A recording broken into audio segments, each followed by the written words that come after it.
Hello Pisces, welcome back to my channel The Vibes Inside. I am Mariana and I am preparing here now to do your reading, Pisces. So you are the last sign that I read for this round of readings. And it's like I start with Aries and I get a clue of what I may be focusing my readings on, and you are kind of the finishing one, you would say. So you may have like a finishing touch to something. In the Aries reading, the headline for the Aries reading was something I call the reading distinct and extinct.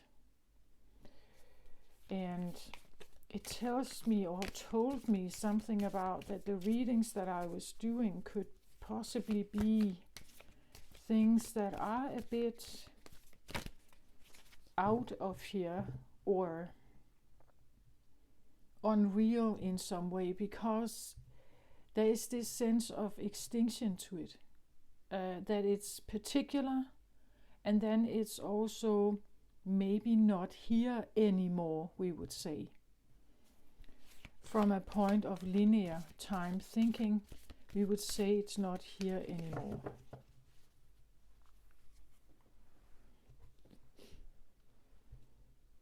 If you can somehow wrap your mind around the idea of quantum time, the quantum time field, which is regarded to be more like circular, it would suggest that there is no such time as past and future.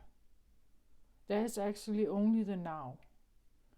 The past is also, and the future is also simultaneously present with the now moment, what we would call that, the now moment.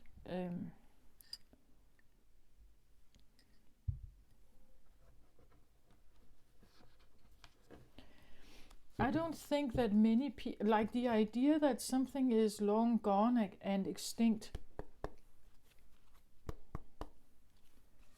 Well, I think it's more about the idea that something could be outgrown, perhaps. Like when you think about a little child. When the child is very young, like 4 years old, there is a certain vibe to it. Like it has a certain tune and a certain vibe. It speaks and moves in a certain way. It has a certain, you would say, innocence and naivety maybe. But when it grows, that naivety is changing, right? Because it's learning something new. That innocence is changing because it figures out how to like do more things, and it also realizes that there are things that it can do that is maybe a problem for other people, like they don't like it necessarily. So it is normal, you could say, that we can outgrow an energy.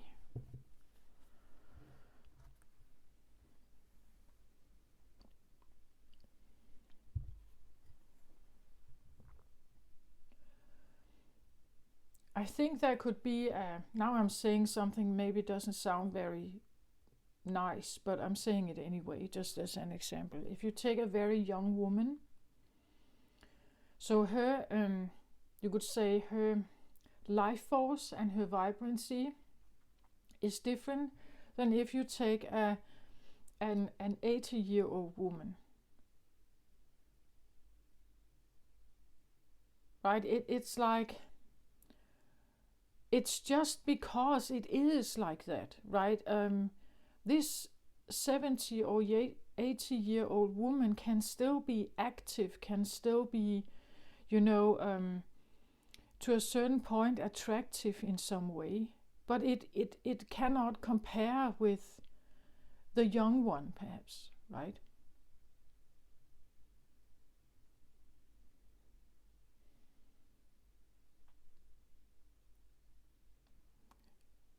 But what I also feel like I want to say is that it was interesting that that energy came up in the Aries reading.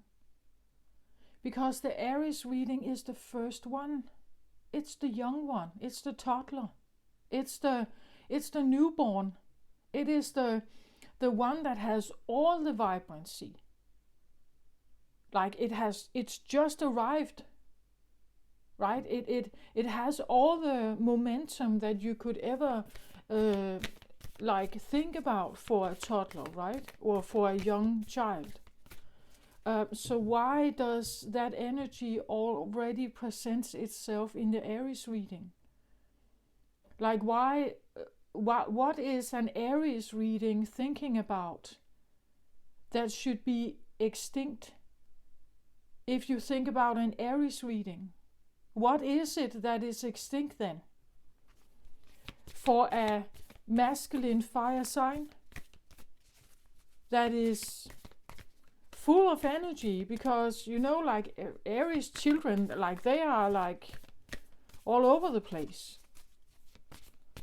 They are curious, they are fun, they are like quick to move, they are inspired, they take action, they take initiative, What is it that possibly could be extinct for an Aries?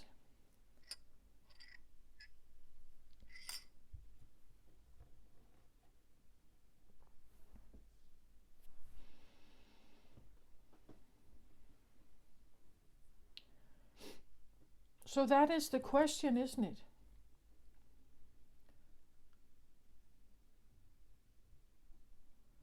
What could possibly be extinct from an Aries?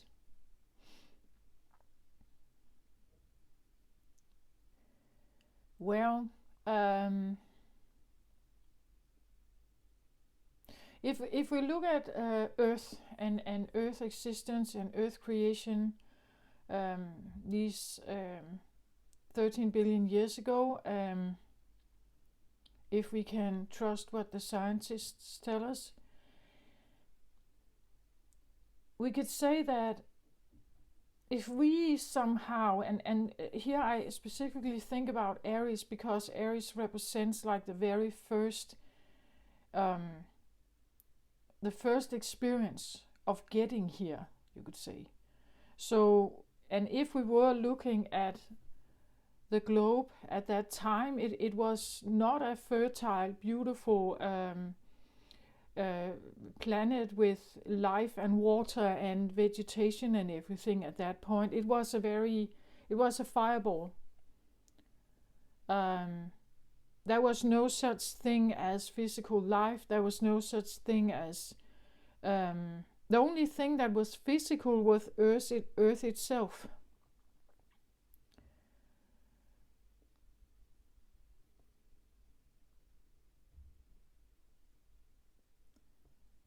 So I'm just wondering, also when a newborn is born, does something extinct?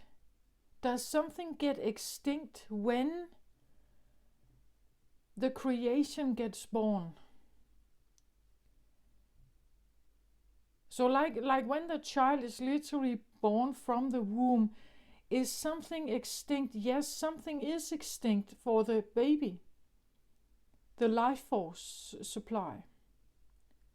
The constant life force supply from the mother is extinct. When we cut the navel cord, right? When we cut it, the child is no longer now in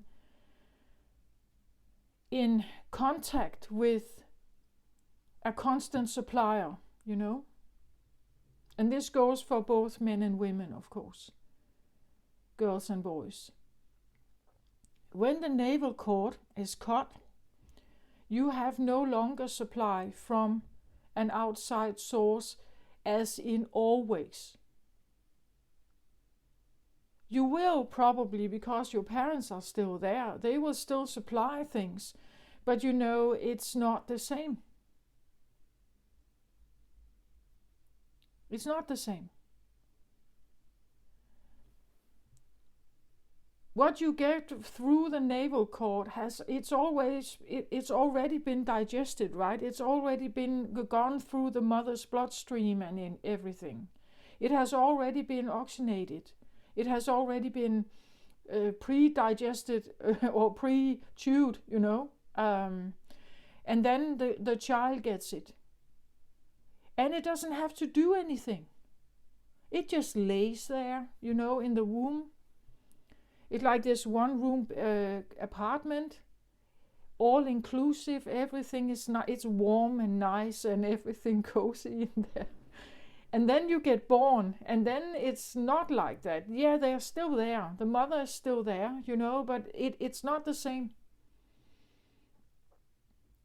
So if something gets extinct, even for an Aries, like a newborn child, like just the Aries energy, not necessarily Aries zodiac, right? But the idea of being the newborn, the new one who just arrived, what gets extinct is the navel cord.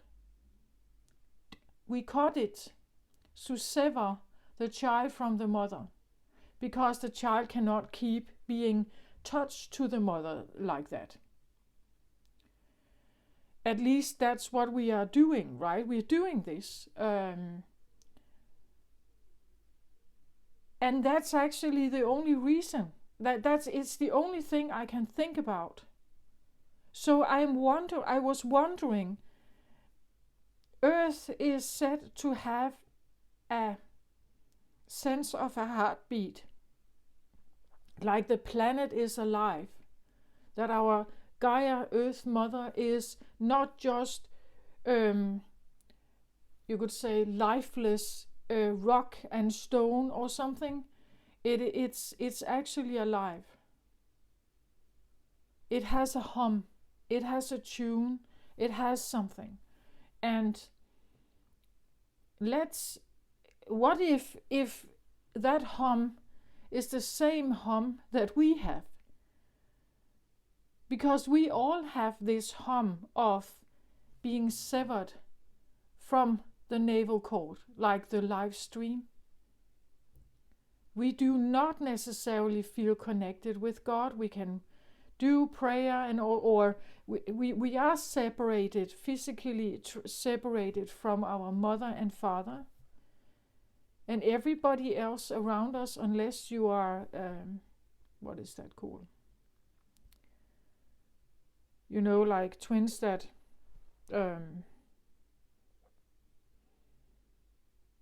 Siamese twins, are they called that? Siamese twins that are linked together, or they share the same body. Otherwise, you are separated from something. We are all separated from something. Or that is how it feels, or it can feel, right? That it's like something is not there anymore. I was wondering if that is one of the, I believe was a Capricorn. In the Capricorn reading, it was the center card was the Divine Mother, as in the mother, as in the life force energy, as in food, as in shelter, as in warmth, as in all these primary needs, which are very good taken care of when you're in the womb, right?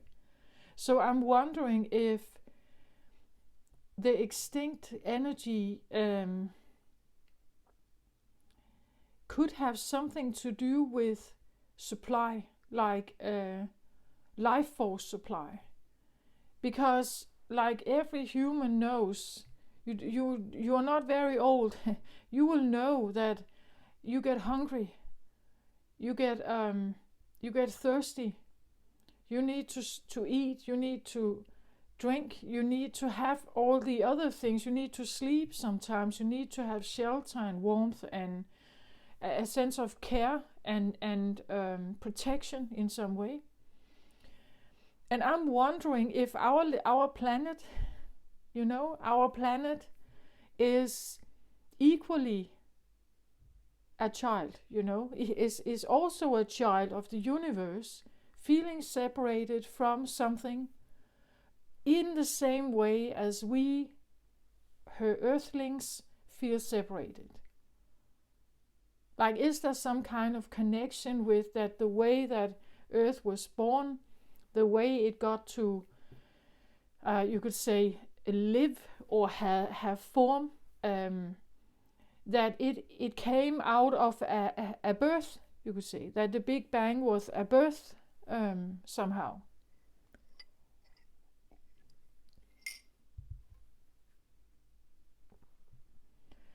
And in that moment where all these dust particles were trying to,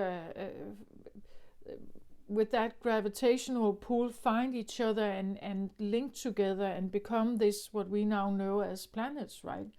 Like, could that be a sense of connection, not only with the idea that we need the constant supply of the sun, for instance, right? Otherwise we can't live.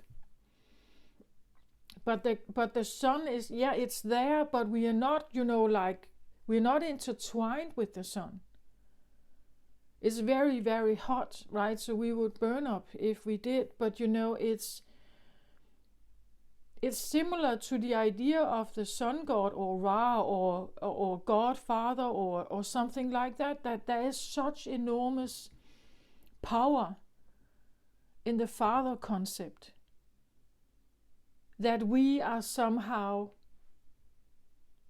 dependent on.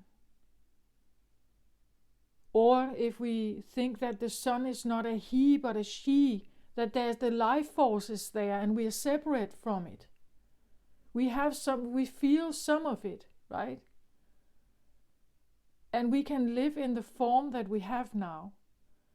But it may, like, if we were literally linked, we would probably not have the form we know. We would not be humans. The planet would not be what it is. But what if it could be more? Like, what if it was, like, the life would be way, way easier, right? Like the baby that grows in the womb.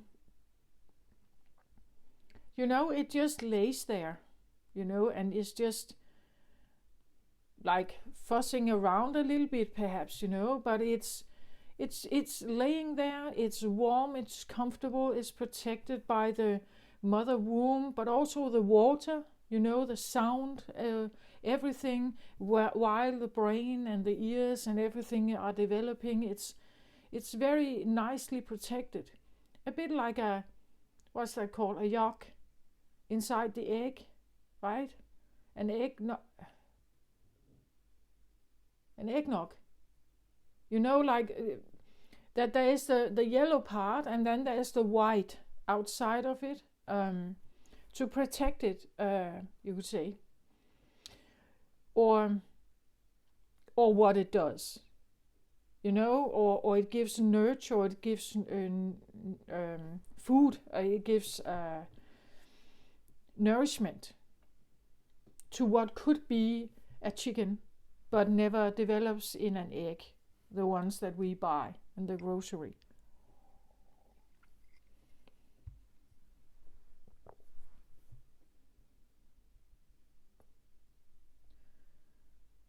That has been a bit on my mind here, that what could possibly be extinct for Aries, right?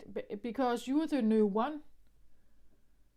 Like, what is it that died for an Aries? Like, you just got here, but something died. That is the sacrifice, perhaps, of being a human, being born here, is that something dies. The things that die is like the feeling of supply, in like infinite supply. Because the human form, everybody here who has form, every animal, every plant, needs some kind of nourishment or water or some kind of food to sustain itself. It cannot alone. At least that's what we know about life here. I'm wondering if there has been, maybe in other universes or something, there is life that is still sustained, even though it is a planet, right? Anyway, I'm just speculating, so never mind. But that's a bit what I felt like. I also had the feeling that because we have this great conjunction with Jupiter and Uranus happening right now, that many of you may actually be able to feel this, especially you Pisces. You are extremely psychic and sensitive. You would feel this, I think. At least I do. It feels like such a buzzing inside, like my body is just buzzing, right?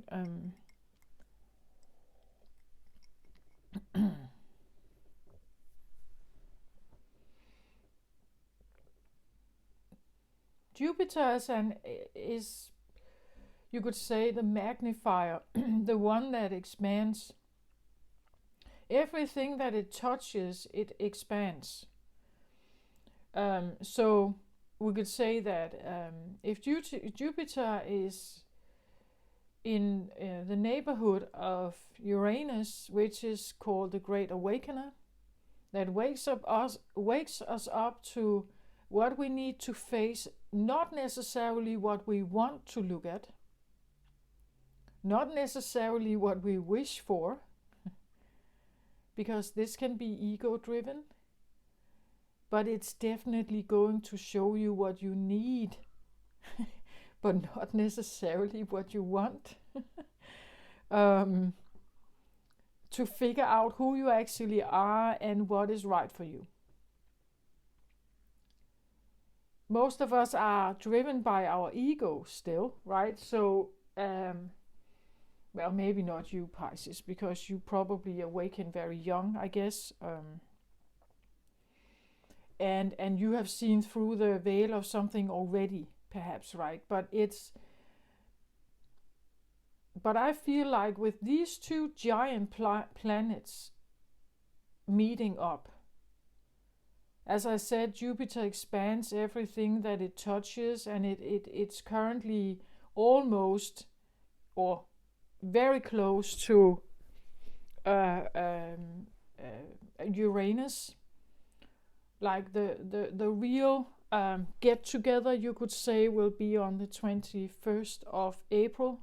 But these two giant planets, you can feel the magnitude of this get together already, right? For me, this comes across as like, now the rucksack is opened. Like this is an invitation to a giant purge. Like for me, I got information like,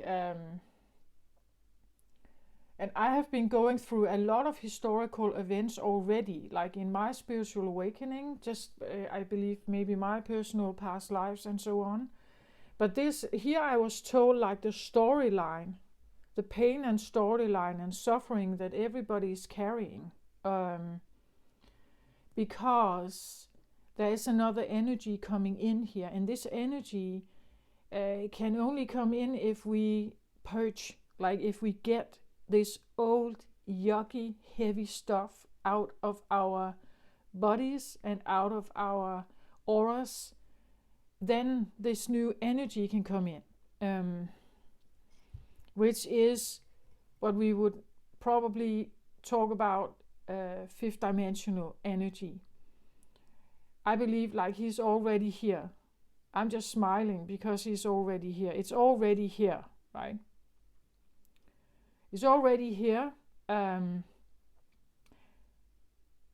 But, and there is a but, because earlier Earth has so much narrative that has to do with suffering and pain and loss and violence and abuse and things like that. And I believe it's almost in any storyline. I don't think there are any people on earth who do not have stories like this. Like I was particularly shown like the Jews, right? And Jesus is said to be a Jew. So I was told like the storyline and shown like that it's not just about Jesus' crucifixion. It's not necessarily only about the Holocaust. Like the Jews have been exiled many times. Many times. But they are not the only ones, right? Every time we have war in the world, there are different different countries, and of course the people are involved. So much war. Like if we think about world history, like we carry a rucksack and it's giant, enormous of course there are good experiences in there as well. But it's definitely also defined by such tremendous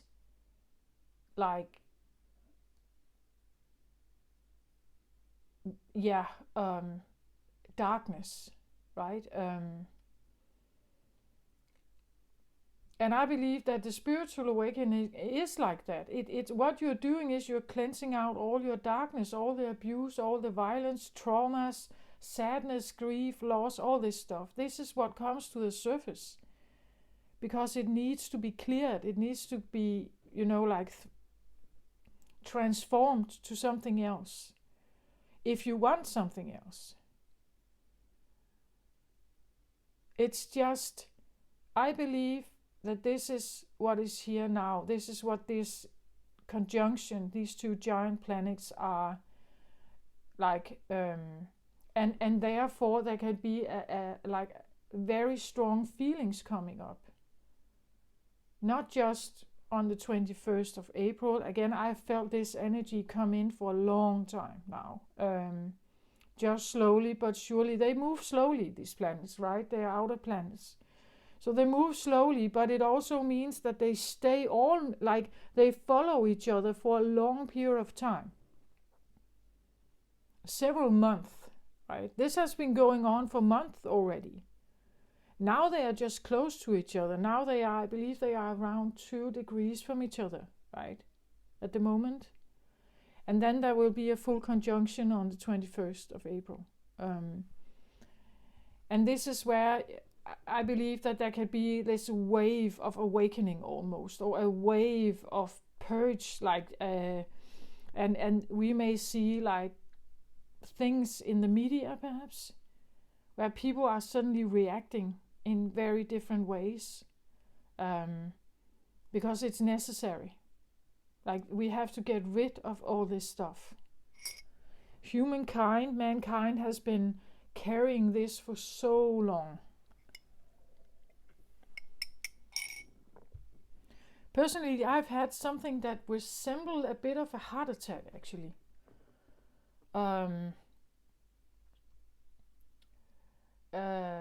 Very uncomfortable, and I was literally wondering if this was it. It was very uncomfortable. A lot of heart palpitation. I couldn't breathe right, and yes, there was a purge also within that episode. I still have heart palpitation. I still have. I actually have water. What's that called? Edema in my legs. It's and I have been at the doctors, right? They can't find anything. They did what's that called? An EKG or EEG or something on my heart. There was nothing, of course. Nothing showed up. And I've had like a really hard time sleeping, finding positions where I could sleep. My heart was just pouncing and everything. I also had another thing. I've never had that before with awakening symptoms. It was my throat chakra was. It made this kind of crackling sound, popping, almost like popcorn. Like popping, like small popcorns, popping, like the sense that something was popping in my throat chakra. I've had other throat chakra symptoms, but never this one. So I believe that during this time all the awakening symptoms can be here: flu-like symptoms, fever, nausea, dizziness, and I've had this like heart palpitation, especially if you are your journey is now currently around the heart chakra, for instance, right?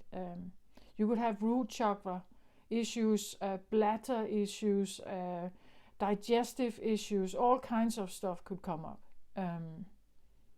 Ringing in the ears, very normal for spiritual awakening also. Nausea, dizziness, even like coughing, throat chakra issues, thyroid issues,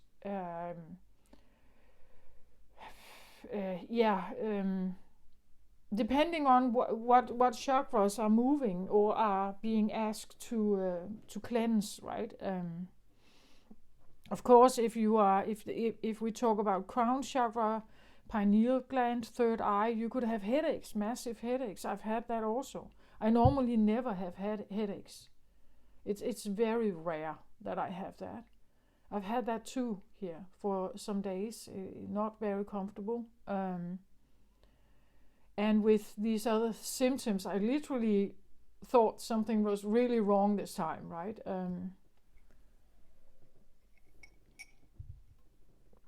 But well, I've had many. I've had a lots of stuff going on in my body, like I've had like partial face. What is that called? Paralyzation,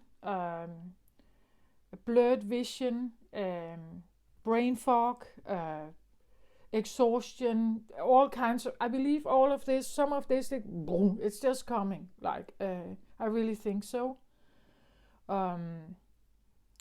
Some will experience this transit as very beneficial because Jupiter has that ability, right? It has the ability to come in with something new that is a change in your life. That's Uranus, right? Uranus is a sudden change. It's new. We don't quite know exactly what it's going to bring. But it's definitely new. It's going to awaken you in some way. Your senses, your feelings, your awareness. Maybe you have to smell the coffee in some sense, right? And Jupiter expanding it, it's like a magnifying glass, so you get to see something, right? But it doesn't have to be a bad thing. Like, for instance, my brother has 3 boys, and the oldest one is 26, still living at home. He has infantile autism, and for a long time he has been trying to figure out with the social center to figure out if he could move out from home and have his own apartment or his own place to stay, with some help and you could say scheduled planned weeks, activities and so on, because he needs that, right? To function best, he needs that. And it seems like now this apartment actually has shown up for him. So this is definitely Jupiter coming in with this expansion, like he wants, you could say, my nephew to expand. Like he's going to expand his life now. He's going to have a new experience. He's going to move out from home. It's definitely a change.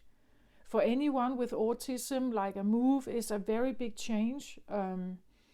New things to learn, new things to get used to. And he will be alone, like he will not have his father and brothers around and so on. It will be a change in that way. They are still there, of course, but you know, they are now somewhere else, they live somewhere else. All the things he may have, you know, taken for granted, like any teenager, when they move out for the first time, they're realizing, like things has to be supplied again. As I said, this idea about let's just say toilet paper or toothpaste, that it's not just there. Like when you finish the toilet paper, you have to put in some new, right? And it has to come from somewhere, because it's not this organic flow that just comes, right? I think every young person, teenager or young adult, that when they move out from home, some of this is something they have to realize. I think that a newborn is realizing this.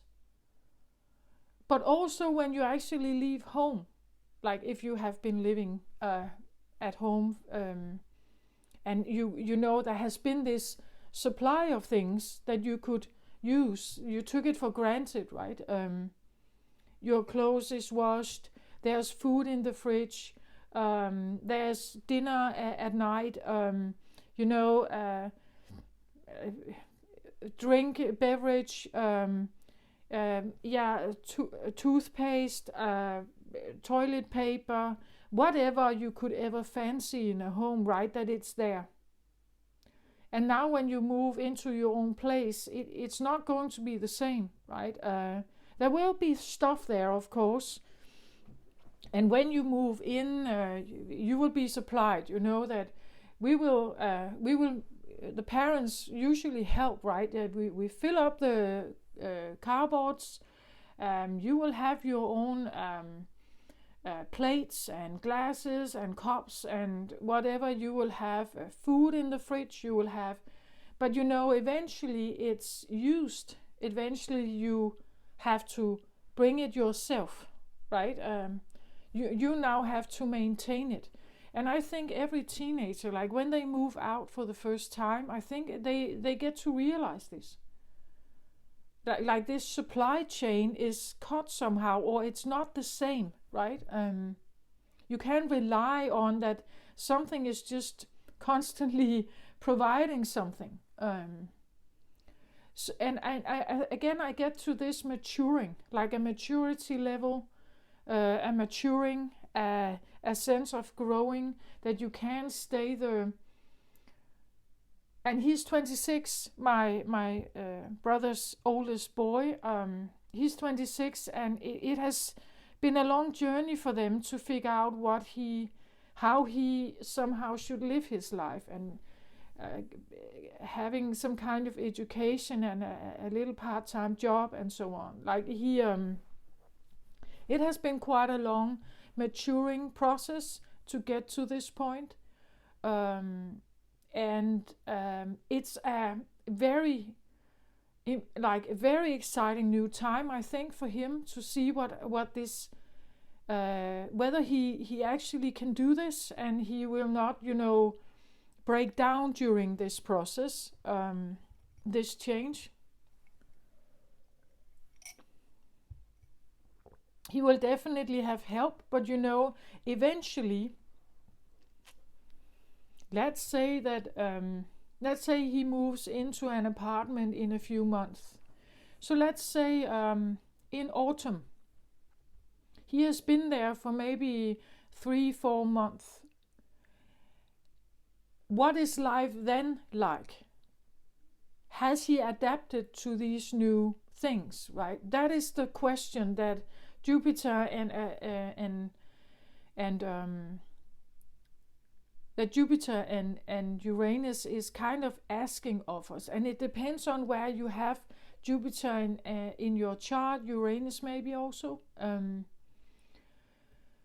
It's currently actually in the house of Taurus. So Taurus may feel this also a lot, right? That something could be happening that is of significance in some way. That's what I feel like. So there's something about supply chain, I think. Something about something that was cut or had been extinct. Like the feeling that something was cut could probably maybe come in again, like in some way being reinforced or showing up in a different way, probably with changes. Again, it could be changes that we don't necessarily want, but we need it. Like we need to face some of this, right? We need to face whatever this is.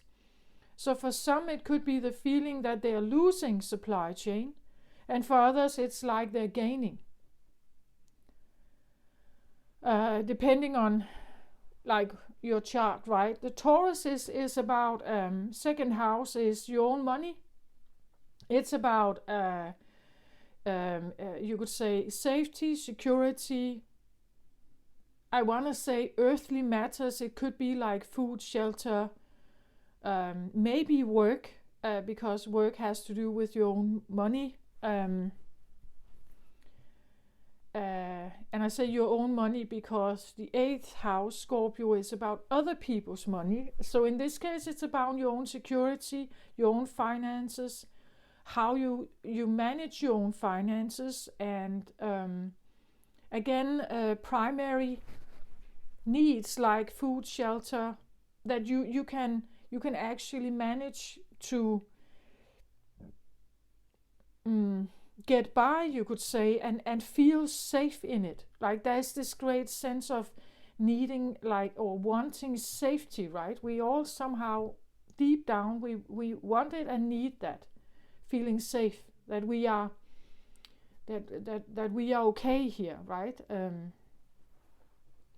But many people could be challenged also here, again depending on, let's say you have Saturn in your 2nd house. Well, maybe you will feel some of this energy. It may show up in a different way, right, for you.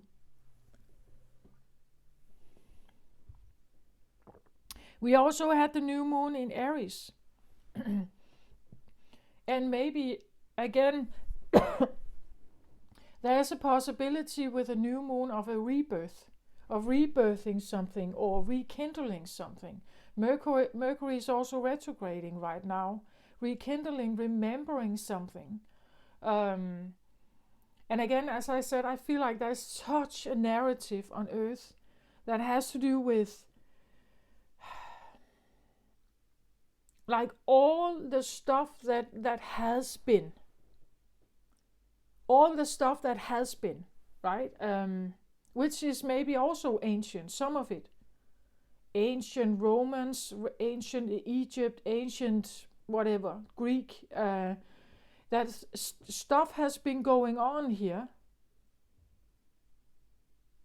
and we may still carry some of it. I know it sounds really crazy perhaps, but think about it, like what kind of upbringing have you had, and what values do they reflect?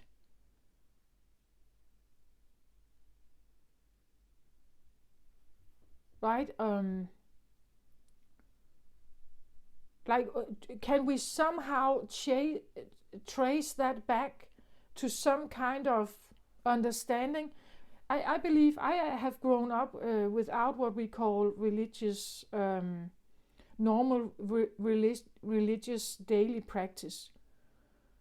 I am a member of the Christian church here in Denmark, but it's the Danish, well, if I say in general,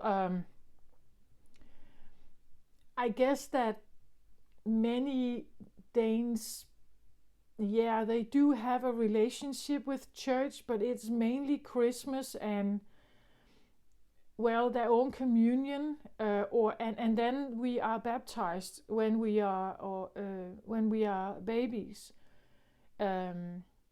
Funerals, like the in between. Well, of course there are some who are very active members of the church, but there is a lot of latent non-active Danes also within the Christian community. I feel like, at least in my case, I grew up with this understanding. Well, church was there, but it was not really something we never, had a dinner prayer or a morning prayer or any kind of religious. We know them, like we know Easter and Christmas, and we know the story, right? But no, not really, not really that active. And so it's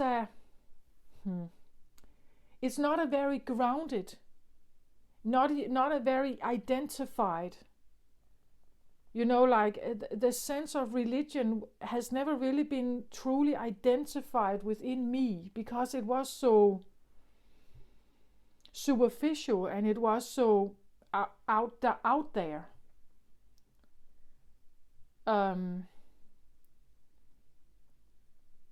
I didn't feel connected, and that it was a help, or it was a community. Again, the church community can be very big. It can be very helpful. There can be a lot of activity within the church, right? Where people support each other and so on. But we weren't really part of that. But what I wanted to say is that I have still been, when I was raised, I have still been told and given many guidelines to life as a young girl and woman and so on. I have been given certain guidelines to how I was supposed to be, and how a girl is supposed to act, and what she should be careful about, and what she should remember, and so on, And when I look at those guidelines, I feel like they are religious, like they do come from a storyline that actually did preach some of this. So even though I didn't have a connection to church, I still feel like I had an upbringing where many of these qualities were reinforced daily or almost daily. Not necessarily prayer, but how I was supposed to act, how I was supposed to be, how I was supposed to look, how I was supposed to conduct myself. And of course the idea that I shouldn't steal, I shouldn't lie, I shouldn't talk bad about other people, and so all this stuff, it was still there, So even though I wasn't given a religious upbringing, I do feel like still I was, to a certain extent. Maybe it's just the code of civilization that we somehow need to somehow be able to work together. But I feel like there is still a teaching of almost like a religious understanding, but without God or without prayer in that sense.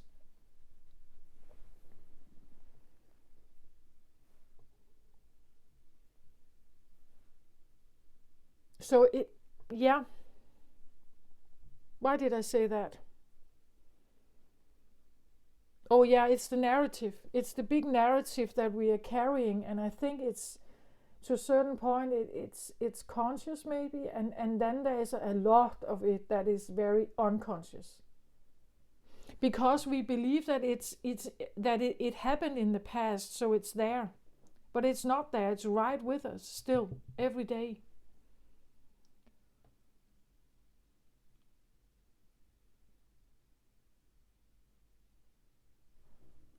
Even though it may not be consciously there, but subconsciously, unconsciously, there is something there that is part of the way you conduct yourself today, how you navigate your life, the decisions you make, how you scan your life, and your everyday movements, how you talk to other people, and so on. I think that it all comes down to the fact that the past and even ancient times are not that ancient. They're right here with us. We still carry some of this. It is said even that physicists believe that molecules of the last breath of Julius Caesar is still in the air still. Like the air around us. The molecule of this one king. What about all the other people who have died? Are those molecules also here then? And are we breathing them? How can the storyline of past then not be here? If molecules from Julius Caesar should still be in the air that we breathe today, what about my grandfather or your grandfather or your mother or your father or your sister or your grandparents and great-great-grandparents? And what about Hitler? What about, what about Jesus? Mary Magdalene, what about them? It must be here also then. I don't think that the ancient past is in the past. Some of the fears that some people carry, they are literally, I believe, fears that are not only from the life you've lived. It can be carried through, delivered, given to you through storylines. People have done this always. It was the way to teach the new generation how to get by in life. What to worry about, what to know about, to train them to the life that was coming. We have always delivered knowledge and stories and information and experiences. We've always done that. So how can a child grow up without the old? We cannot.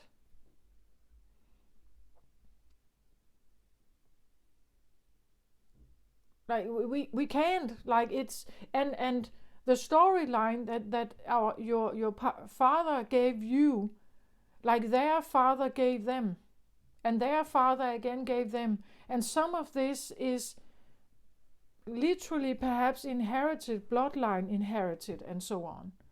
I don't believe that the past is in the past like that. I also don't believe that the future is in the future like that. It's equally as important and equally as much here. That's why I say that all science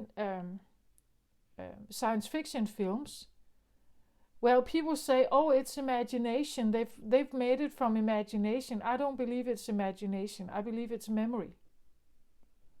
It's memories. Every film, all there is in these films, it's memories. We just hold different kinds.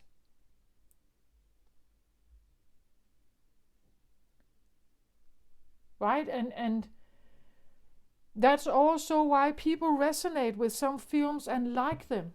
like if you think about, let's say, the Avatar films, those people that adore those films, that love them and think they are so beautifully crafted and everything, that universe, the Avatar universe, that I believe it's because, well, you've been there. You've been there. You've lived it. You remember it. You may even miss it. That's why you like it.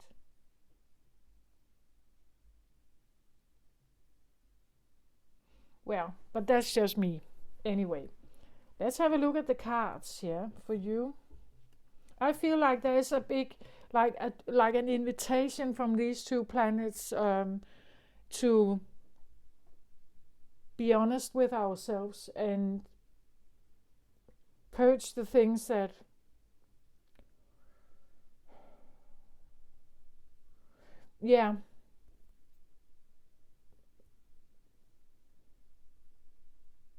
I don't know if I would say that it's a roller coaster, but it's almost like the feeling that it's here, it started. It starts now, right? Something could be starting now. A new chapter of something. Maybe a new chapter in your life. As I just said with my nephew, he's moving out. Or at least that's what I believe right now. He has been giving the offers that something new is definitely going to happen in his life, right? Something that is grow, like it's an evolutionary step for him, right? To move out from home, not living at home anymore.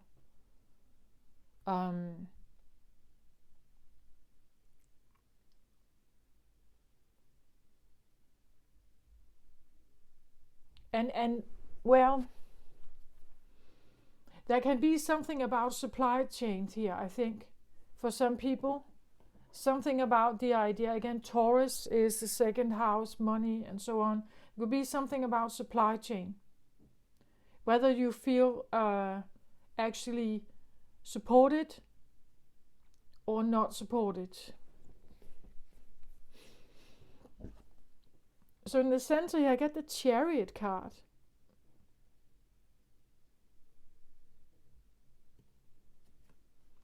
The Chariot is usually something about movement. It's about putting yourself in the driver's seat and saying, okay, I take the charge now. I take charge and I'm leading my life forward now. A bit, as I said, from maybe being codependent to being more of like independent. Like I just mentioned with my nephew, that this new exciting time for him where it's definitely going to be a big change, and we are all excited to see how he's going to handle this. But at the same time, it's also a big step for him to see if he can actually, be on his own, right? And when he has his own apartment or his own place, it will be, his terms to a certain point, right? That he doesn't have to, as I said, there are two other brothers in the home, and they have different agendas. So all these three boys are very different, and they have very different agendas. And to live together under one roof, sometimes it can be loud, sometimes it's not, know exactly what you want. But now he can get to his own place, and he can, be the leader to a certain point of what he believes he wants to engage in his everyday life, right? So there's something about leadership, taking charge, taking the reins, and putting yourself in the vehicle here and go somewhere. Maybe you want to go somewhere, Pisces. Maybe you just want to go. Maybe you don't know exactly where you're going, but you just want to go somewhere. Let's have a look. What else here?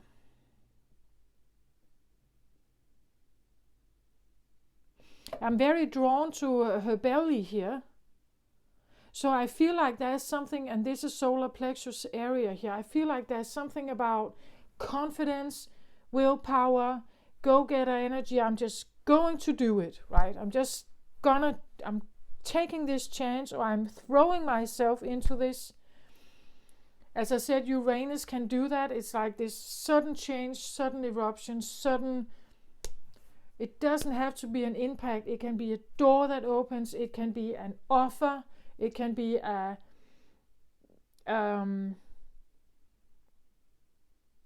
something that you just feel like, okay, I'm gonna trust. I'm gonna trust my gut feeling, and I'm gonna do it. Right? I'm gonna do it.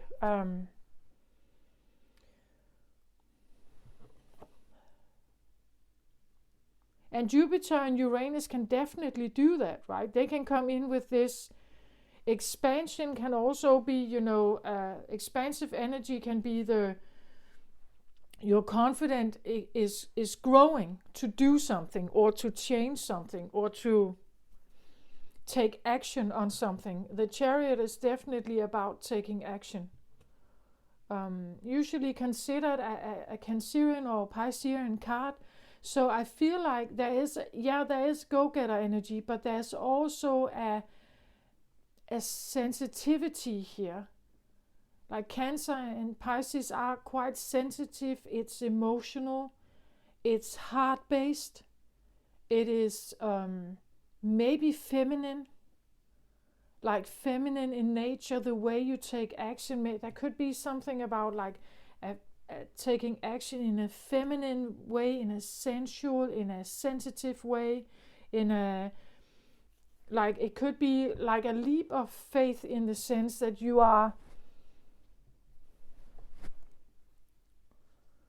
want to pursue something feminine, or be something feminine here, a feminine touch to something.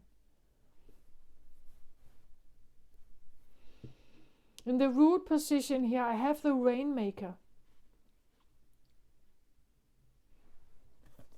And on top here, I get Freya, the goddess of discernment. I spend my time wisely. I only say yes when it's a holy hell yes.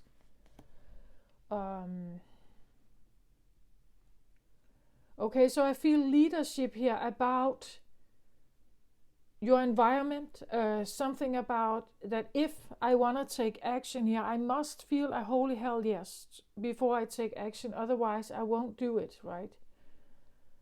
And I stick to my gut feeling. I stick to my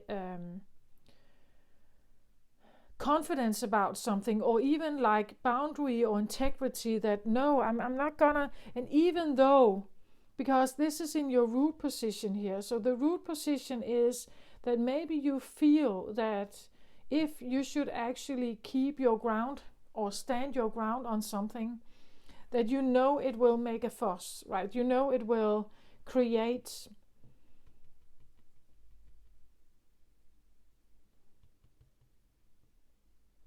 it could create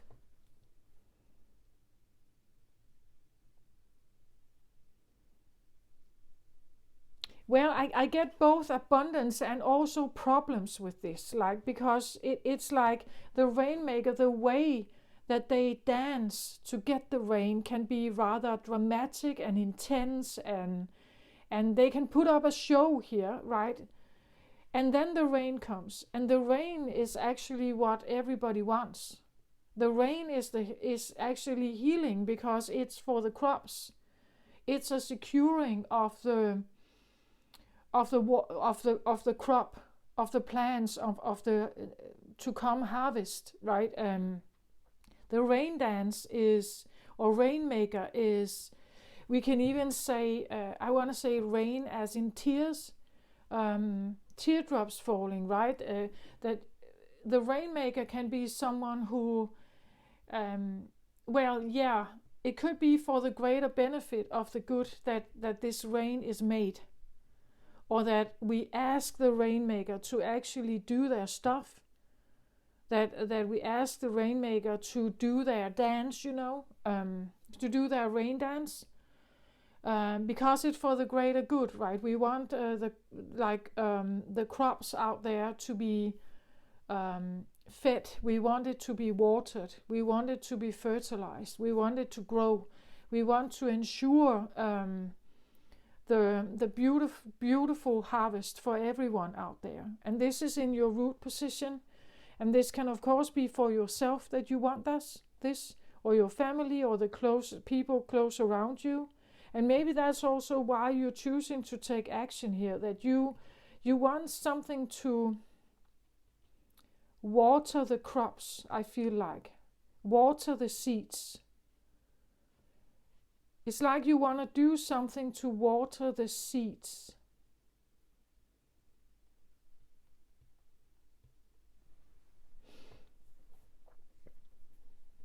To water something.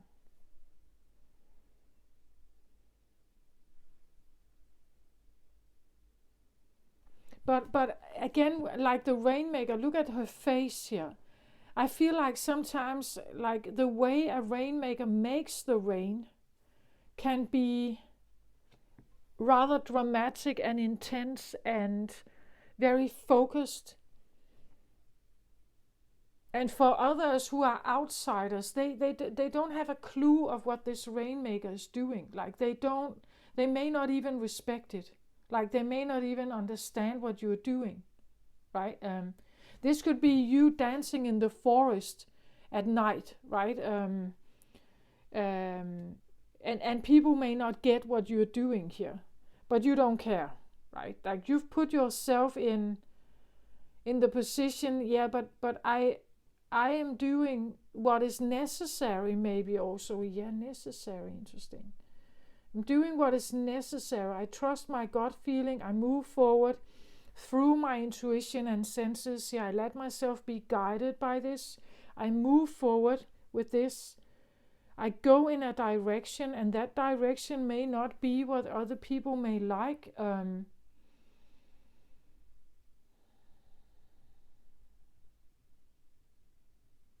Now I get something about being. It's like she's a pioneer. This one. It's like she's doing the rain dance here, like a pioneer, as an inspiration for others. Like, I do this. I don't care what you do, but you could follow me, right? If you want to follow me, come along, right? But it's like. But I'm doing it my way, and I don't really care about your stuff, right? I'm only going where I want to go if I feel a holy hell yes to it. Yeah. So being very, you would say, authentic, very like having integrity and boundaries about where you want to go and when you want to take action on something. It has to feel right. It has to, like, your gut feeling has to be intact. It has to be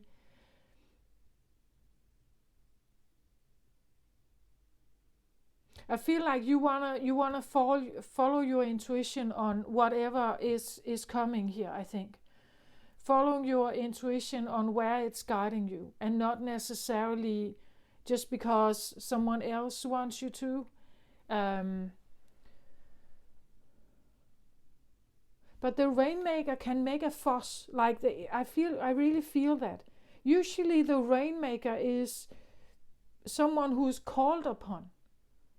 Like when the crops feel very dry, right? And the people in the village are concerned about the future harvest or the autumn harvest. They can see that the crops are already dying. They can see that this could potentially bring scarcity, right? It could potentially bring, and we have history of that, right? We all carry a narrative of this scarcity lack mentality thing, right? So, and I feel like the rainmaker could be someone who says, stop this thinking, right? Stop this thinking. Let's manifest something new. Let's manifest the rain, right? Let's manifest the new abundant times. But you have to trust the rainmaker here. You have to trust the rainmaker. And I feel like maybe this is for one specific Pisces out there who just says, I'm pretty much aware that there is this big narrative of lack and loss and hunger and starvation and things going on the globe. But I'm not going that route, right? I stick to my rainmaker skills here. I am making this raindrop come for my harvest. I'm the leader of this. I go where I want to go. I trust what I want to trust. And only if I feel like it's a really holy hell yes here, I will go somewhere else.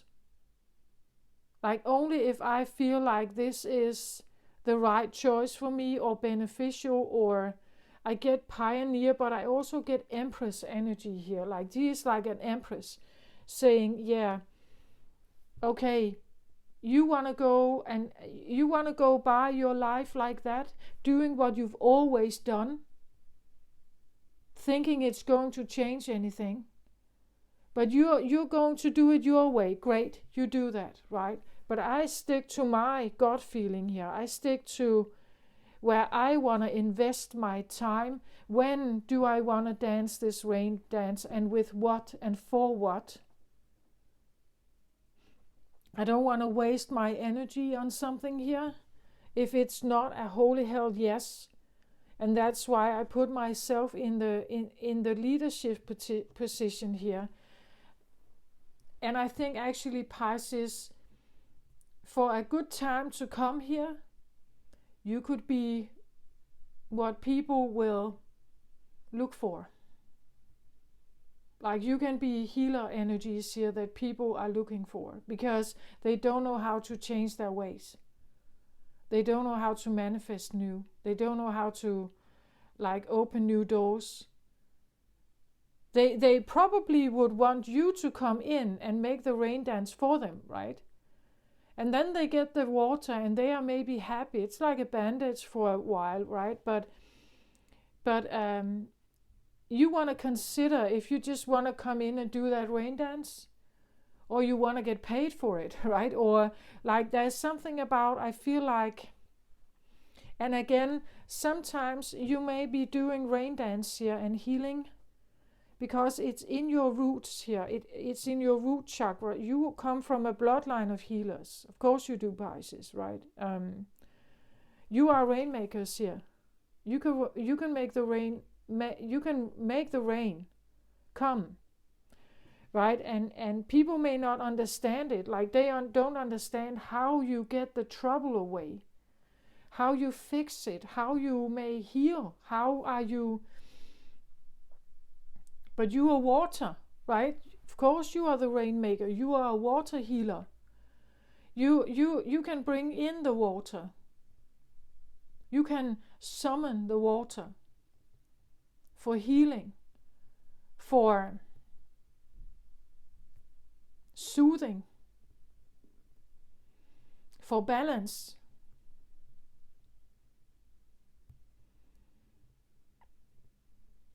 For nurture.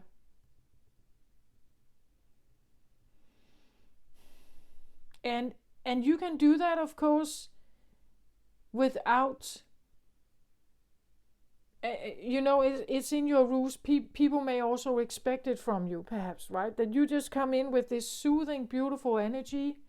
But actually, I see you take another route here. I actually see you not necessarily just... Again, because I believe that many people, because we all carry this lack and mentality thing, right?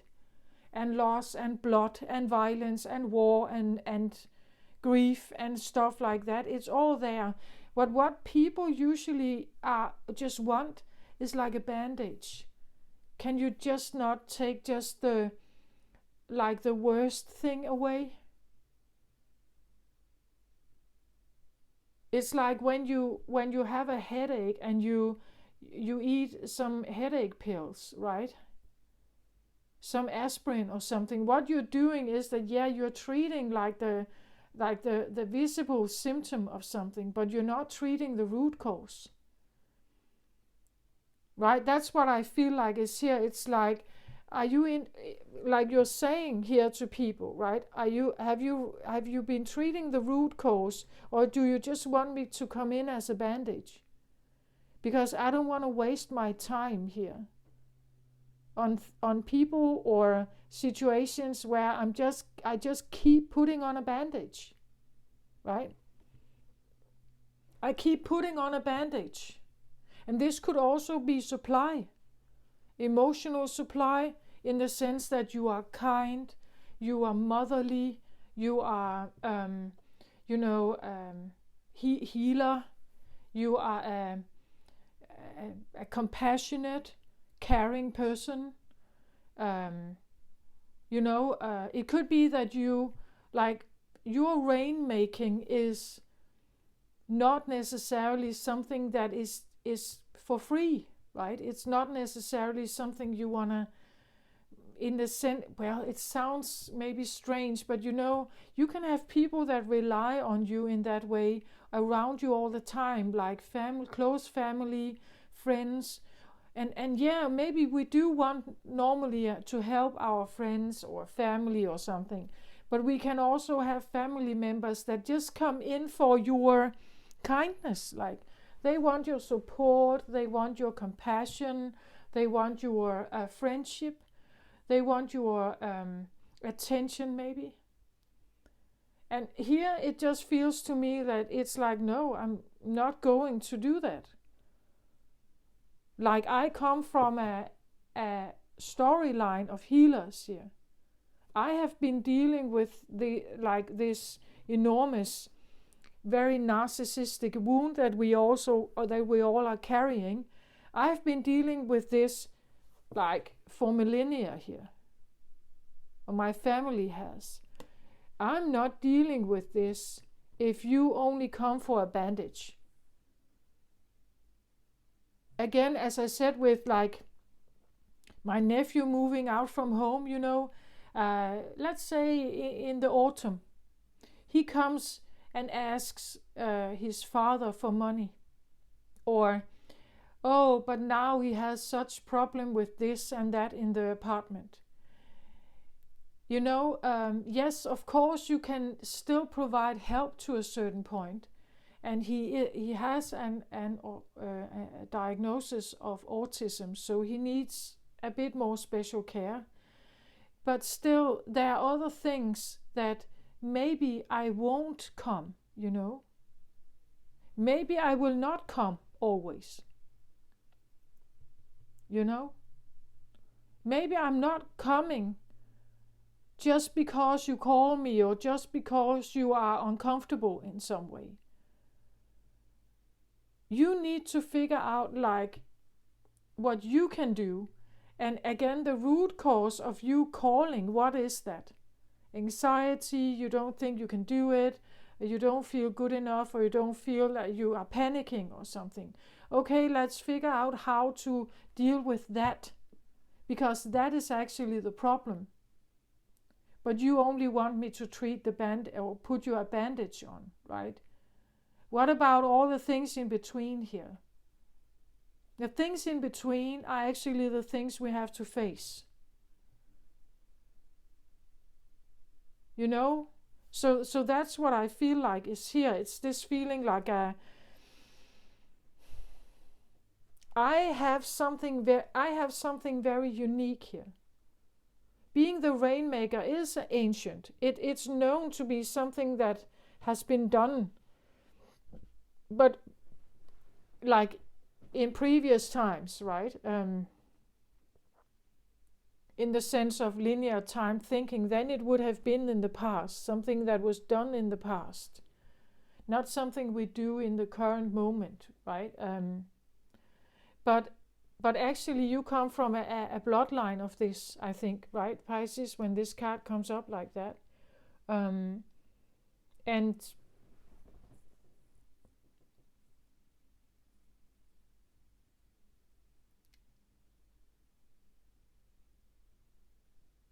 Yeah, it's like when take a look at this, right? It's like here she's harvesting some kind of energy here, right?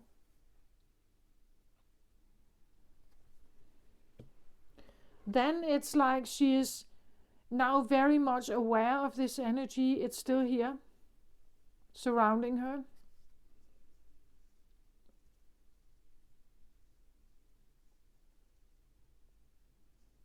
Actually, I get a feeling of, yeah, pioneer, taking action, doing something that is maybe a bit new to you, definitely, or new to just the world. I get it's like what you have tried to harvest here, or you are harvesting here,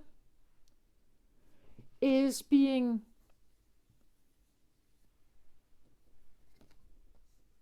what is that called? I want to say purified. It's not quite the right word. It's enhanced.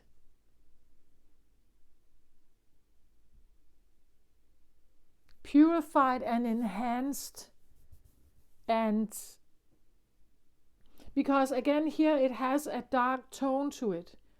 And when it's dark, for me, then it is feminine. It is a feminine creative process. It's a molding of energy. It has no form yet.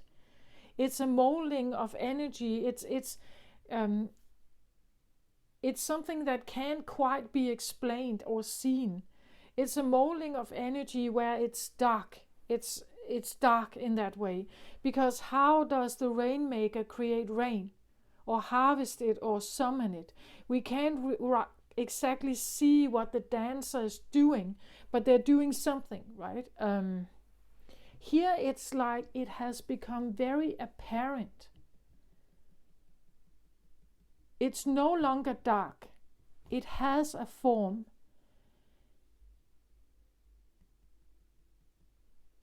It's purified, it's enhanced, it's, again, maybe it's written down. Maybe there are rituals here. Maybe it's written down. It has a different look. And you're moving forward with it. But then look at this, right? Then look at what happens later. Here it shines like a halo, right? Or like an energy field around you here. It's like a molding process where you have roots of this. Like you have, or in your root chakra, something is happening, stirring, tingling. That is a sense of like a molding of some kind. You're molding this pioneer here. But again, I say pioneer, but maybe it's not pioneer. Maybe it's ancient. But again, as I said, it is, everything is still here at the same time. It's just not. It's like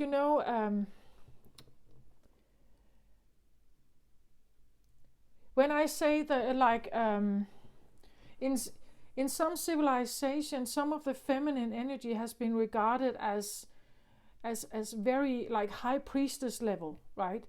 It was highly respected, highly valued.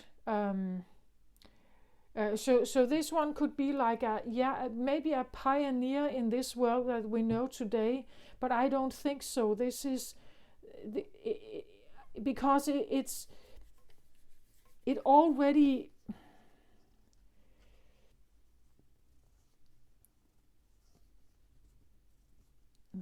how can I say that?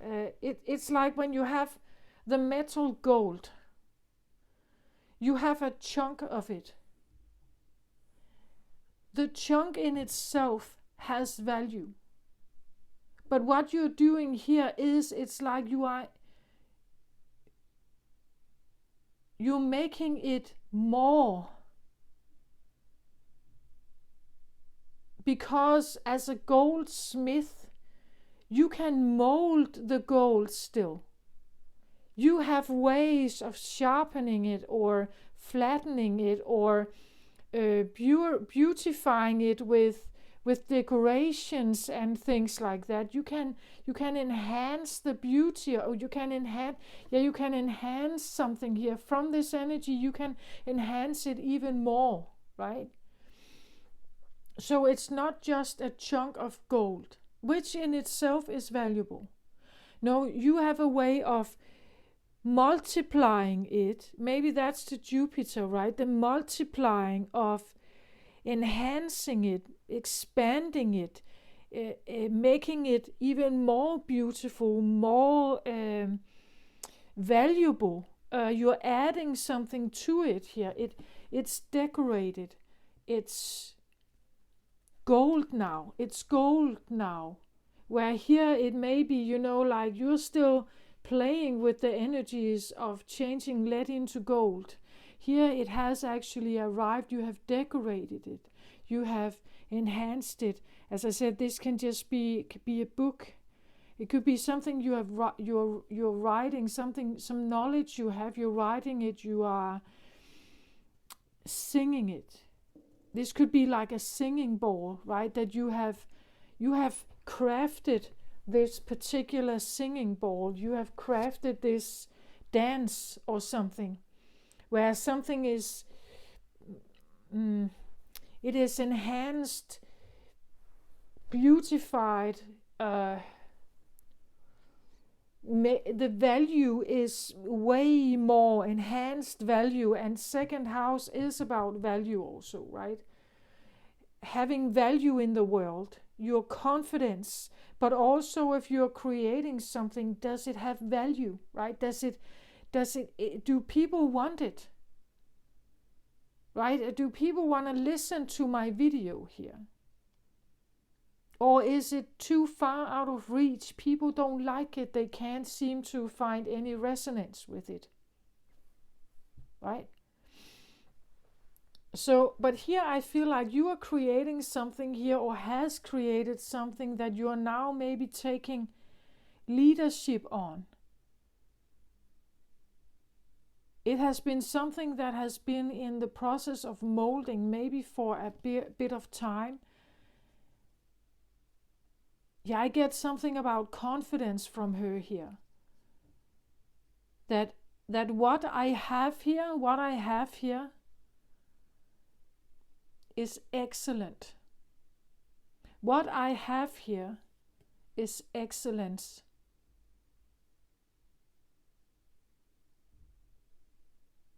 This is special. It is excellence. It is unique. And I'm using it if I want to, but only if I want to, right?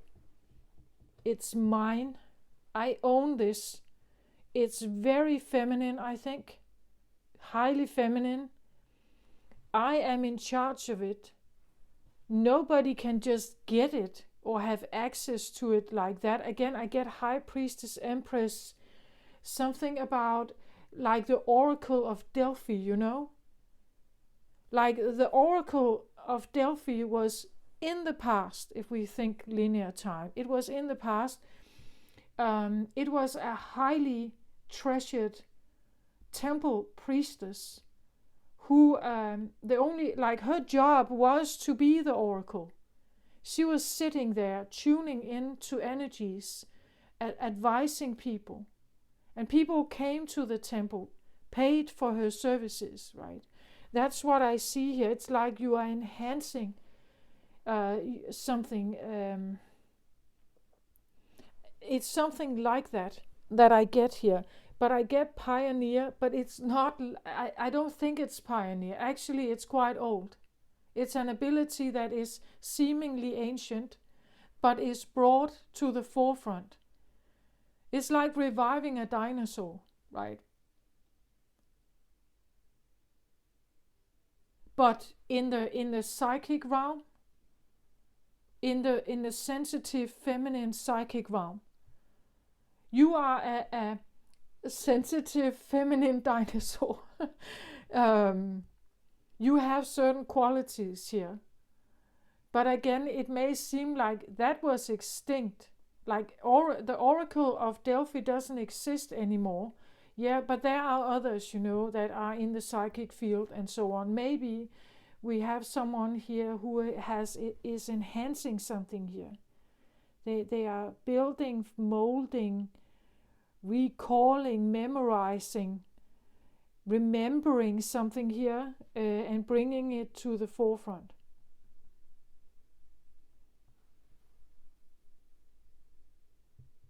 Interesting, very interesting energy I get from this. Can I have a card on this chariot, please? Yeah, look at this. It's so interesting. It says here our ancient future, and that I get that. It has this tune to it. I also get, when I look at her, she looks Egyptian, right? She looks Cleopatra. She looks like and Cleopatra was she was a queen, right? Isis, like Egyptian queen status here. Our ancient future, isn't it interesting? It's like it's a futuristic pioneer thing, but it's ancient. And I felt that with many readings actually. It's a bit like, how do you resurrect something from the past if you have linear time thinking and something has extinct? You can't revive it, right? It's dead, it's done, it's over. But what I get, like in many of these readings, is actually it is possible. Like the energy is, we say that when energy, physicists say that when energy dies, what we know as dying, is actually not dying, it's changing. It's changing into something else. So it has a different expression. Like if a human person dies, the vessel, the body dies, but the soul lives on as an energy imprint. It's an energy that is somehow still there. We don't know exactly where it's going, or but we just know that when energy dies, it changes into something else. We know that in fall, we know that a lot of nature outside is dying, we would say. It's dying in the autumn, it dies in wintertime, it rots. Leaves and tree parts of nature, even animals are dying in the cold. They are rotting, but the energy changes now as fertilizer for the earth when spring comes. So it's changing into something else. And we can perhaps tune into this energy. I feel like there's something going on here about this. Tuning into some kind of energy that may be ancient, but also future. Because something is done in the current, right? Does that make sense? Like it may be ancient, you're doing something in the current moment. That's why the future can have this. Like the future can have this because it's all there at the same time. Does that make sense? Like something like that.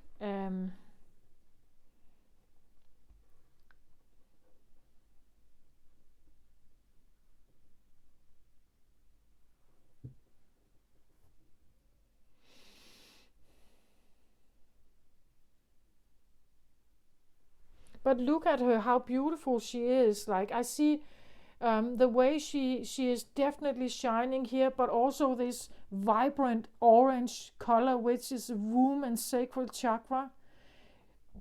Highly feminine, highly creative, highly creative. It's an energy that can mold and shift and draw in and expand, and like in the womb, right? When a woman is creating a child, what is it exactly she's doing? Well, cells are expanding. Cells are multiplying. How does she know how to do this? She doesn't know. The body does know, right? How to do that. She has no conscious awareness of it. But maybe you could tap into some kind of awareness of how to create something. I see her as highly, highly creative here. It shines from her, but also it's almost like this is neon. Like, I know it's not neon color, but it looks to me like that. It has that vibrancy. It's not just orange. It shines, it glows, right? There's a glow here as well as here.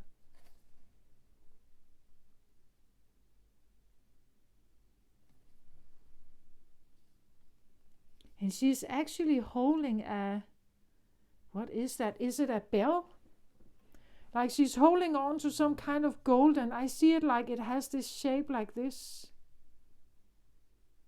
I'm wondering if it's like a bell, a bell.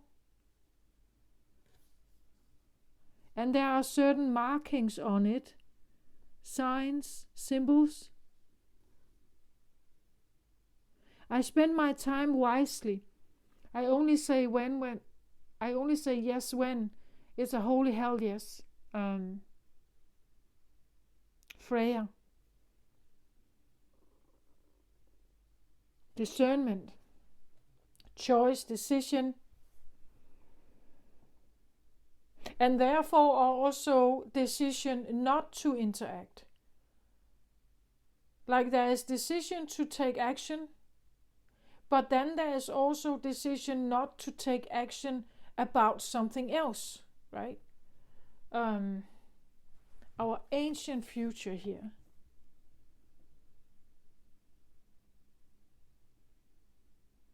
Beautiful card. It's from the Lemurian deck.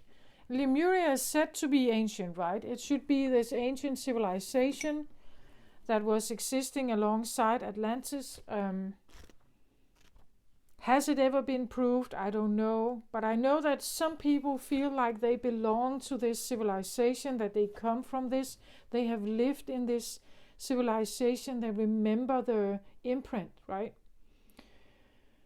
Okay, so this card is about wisdom from indigenous people, ancestors holding the keys for the future, ancient remembering, bloodlines, how the past affects the future, a time to step up, timeless power symbols, activations for powerful shifts. Yeah. All of it actually. So let's see what I can read here. Right now, the legends of the Lemurian civilization feel important as the wisdom from the ancient time is relevant. The fall of Lemuria alerts us to the possibility that humanity may face. The fall of Lemuria alerts us to the possibility that humanity may face if we live without respect.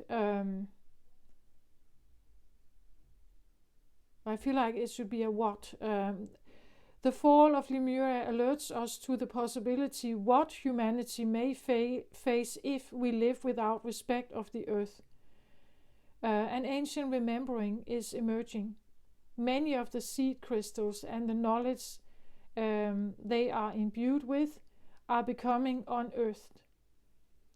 All those who can see a better future are not just dreaming. Their hearts and minds are hearkening to the core of earth-based traditions to bring through knowledge that will help shift this paradigm into balance.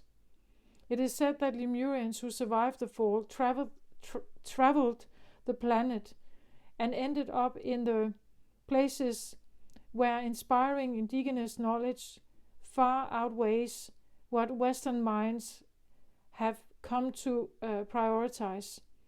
The ancient Egyptians, Mayans, Incas, Tibetans, Maoris, indigenous Australians and Hopi are examples. These ancient knowledge keepers of earth and ethers have been holding the key for a new world.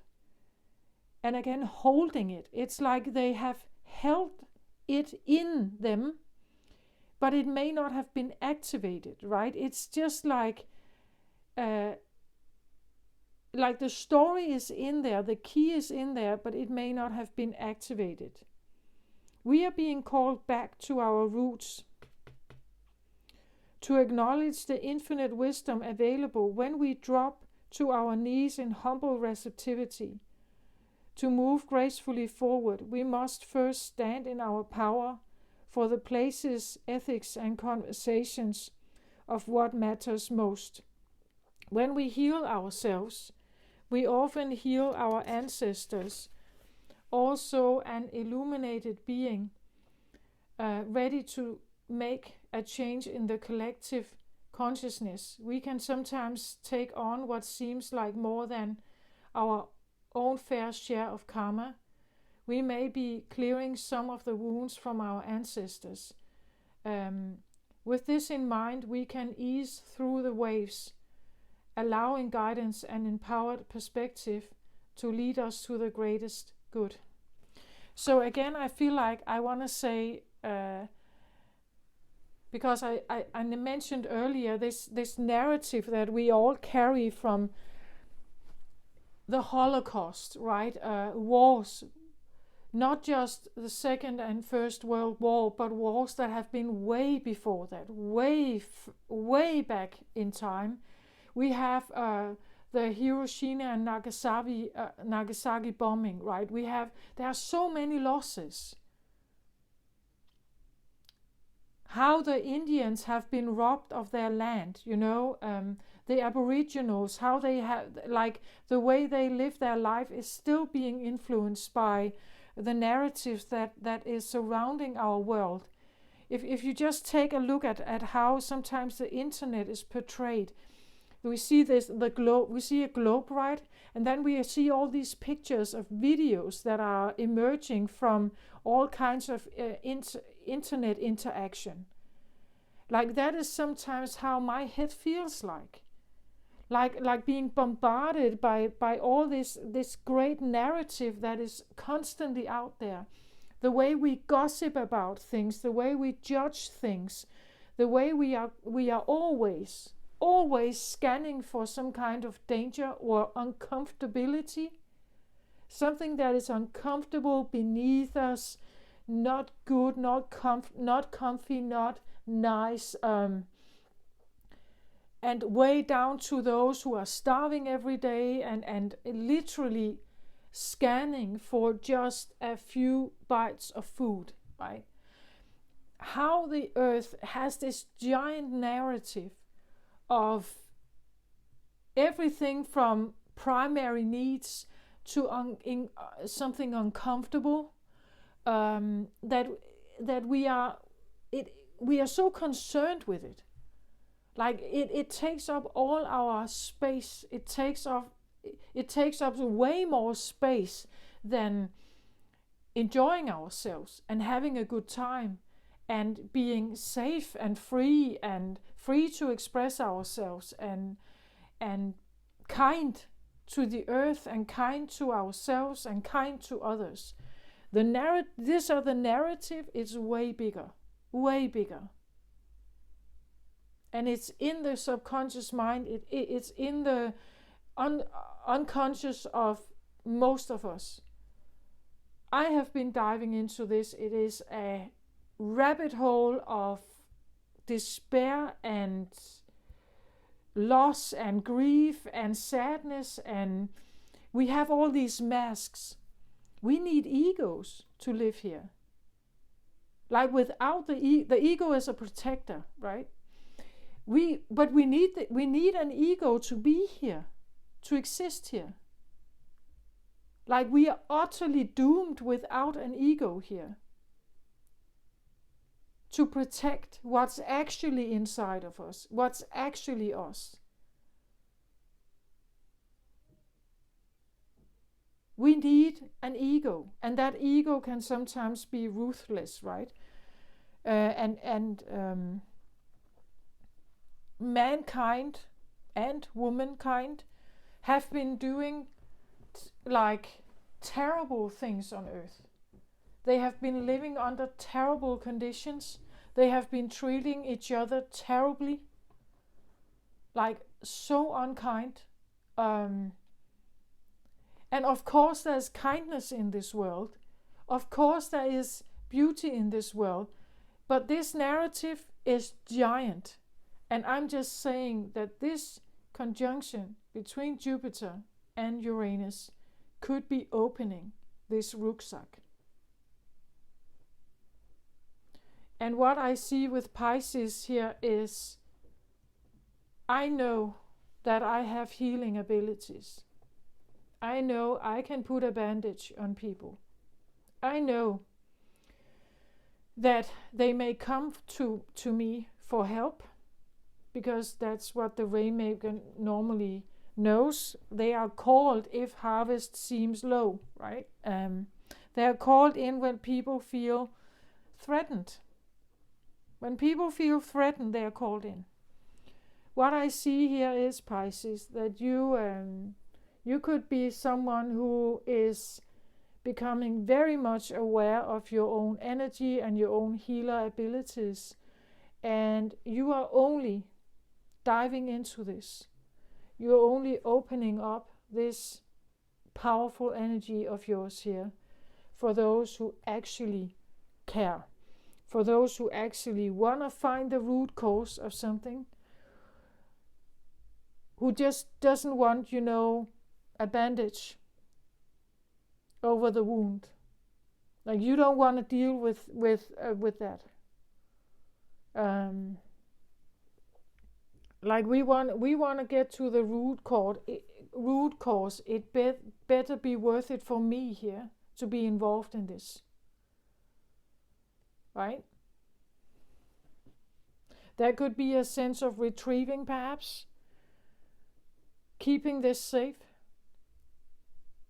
Like this is a treasure. And keeping it safe. And knowing that, people may come to you, right? People may come to you, but no, not really. You're doing your own stuff here.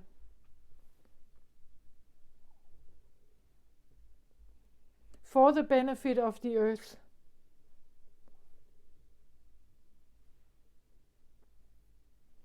Probably for yourself also, but you're definitely putting yourself in the driver's seat. Maybe you are traveling. Maybe you're moving.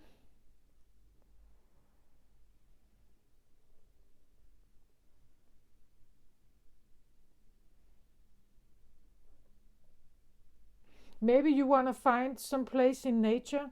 Maybe you move to nature locations.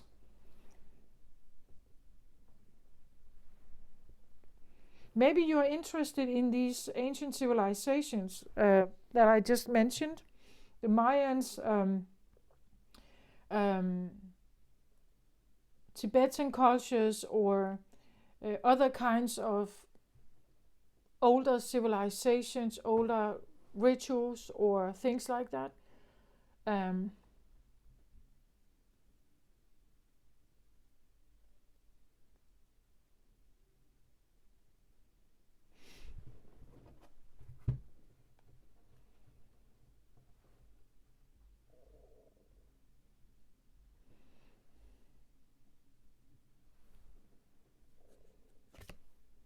I want another card on the Chariot here. I get this one, right? The Magician and the Mirror.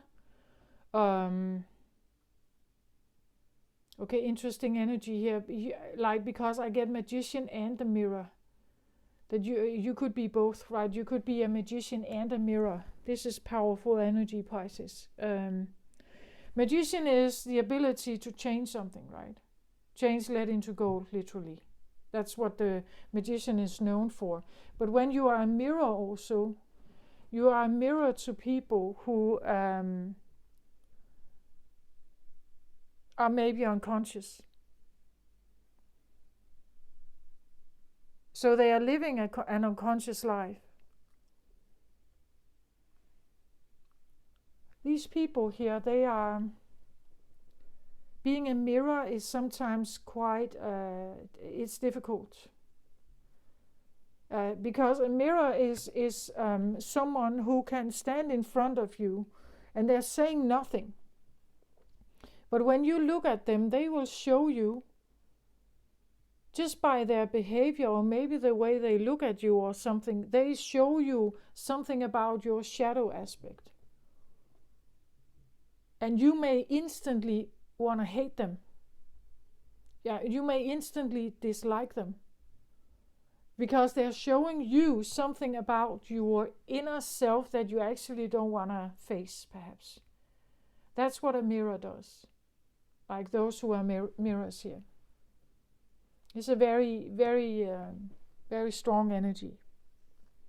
They may not do much, actually. They can stand in front of you just looking at you. They may not do much.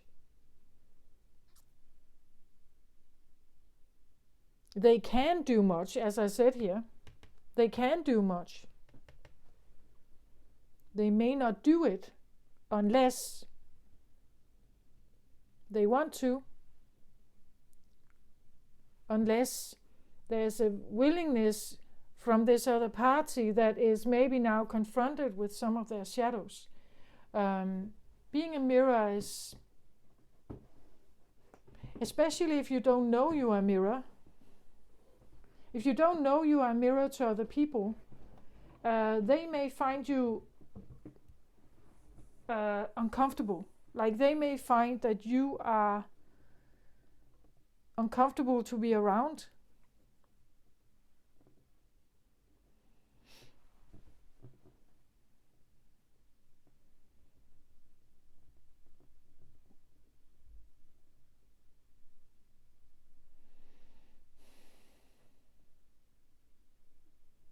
Yeah, I don't know if you've ever met a person like that, right? That they just stand there. They may look at you and they are not even, like looking at you like you are angry or something. They just take a glance at you, but their presence make you feel uncomfortable, like you want to judge them. Or that you feel that you hate them, or you feel like that you're angry with them. They make you, like, this person could make you feel angry, could make you want to judge, could make you want to cringe or cry or fight or something. That's what they can do. Like, they just stand there, right? But what you feel is this inner urge to judge them, call them names, attack them, or something like that. It brings forth this very, like a shadow version of yourself that you haven't dealt with. And people like this, they can be attacked. Like they can literally be attacked. They can be yelled at, accused of all kinds of stuff. And if they don't know that they are a mirror, this is very uncomfortable. And they don't know why. Like they have no idea why people are attacking them, right? Maybe you have realized that this is what you have. That you have some of this. And you will only bring this forward, or you will only be available to people that actually do want to heal, right? That actually, it's okay that I can be a mirror, right? And maybe people are aggressive or angry or something. But I don't want to be a bandage. I'm not here to just, calm them down. I'm not here to be your friend. I'm not here to, I'm here to do some work. If you feel offended by me here, if you feel that I somehow awaken some kind of judgment or something, like this person here, whoever they are here, right?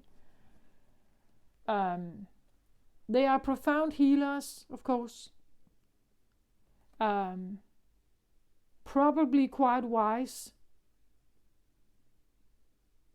And they have this ability of showing you something about yourself. And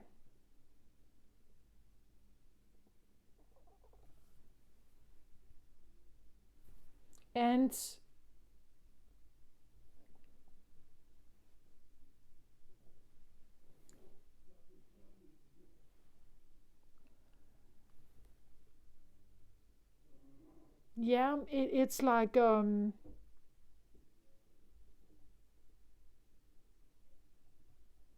showing you something about yourself. But again, you may be able, like, you may not know, right? You may not know that. This is a clarifying card for this one, right? So what it is that you have here, this you have in the background, maybe it's a mirror, right? Maybe you have awareness that I could be a mirror. So when I walk around in the streets and people may have, just short eye contact with me, they may dislike me. Like instantly just disliking you, perhaps, right? If they have a not solved inner shadow prospect or energy. Because what it does is that it provokes it forward. It's like the people, again, they may become judgmental towards you. They may judge you. This one could be judged, right? Because they have that. Because they are this mirror. So their presence in the room could make someone yell at them, curse them, tell them stuff, judge them, belittle them, be angry with them. But what it does is that it's actually very uncomfortable for the person who's judging or is attacking. Because normally this is something they hold in. Normally they keep it inside. They know it's unwanted, right? So they have learned that they should keep it inside. But when they see you here, Pisces, if this is you, they can't stop themselves. It just comes, blah, blah, blah, blah, blah, blah. It just comes, all this stuff comes out.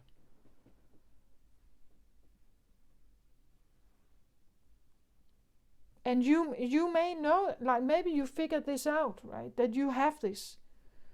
That you are this mirror. Here it would be very important, of course, not to take things personal, right? If this is you.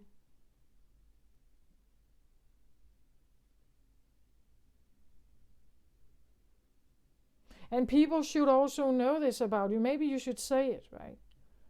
That if you get new friends or something here, that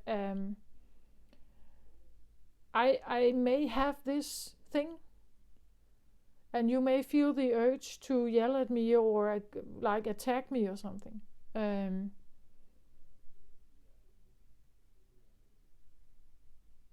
But it has nothing to do with me, right? It has something to do with you.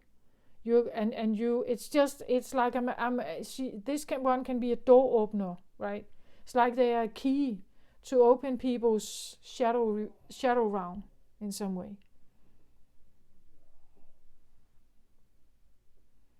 Powerful energy, but not like if you don't know it and you are a child, you grow up with it.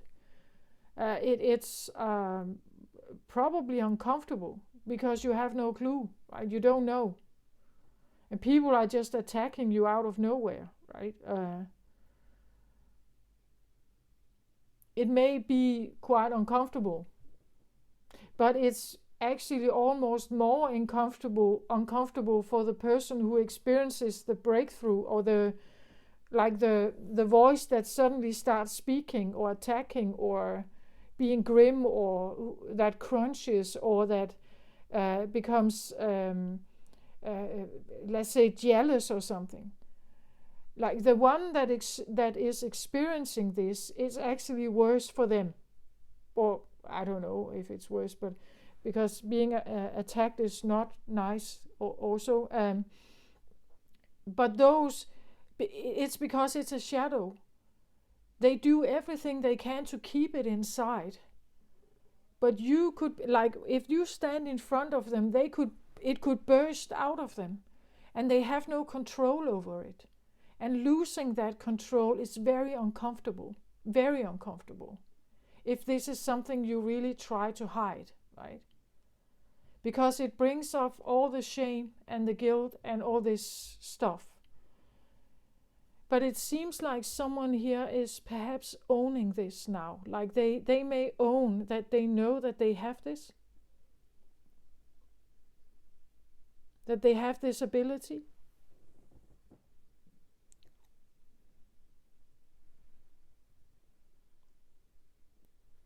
And people may not like you, Pisces. But you don't care, I feel like. You may be aware what this energy is, right? And you just know, but I'm not dealing with this unless I'm standing in front of someone who actually wants me to be their mirror, right?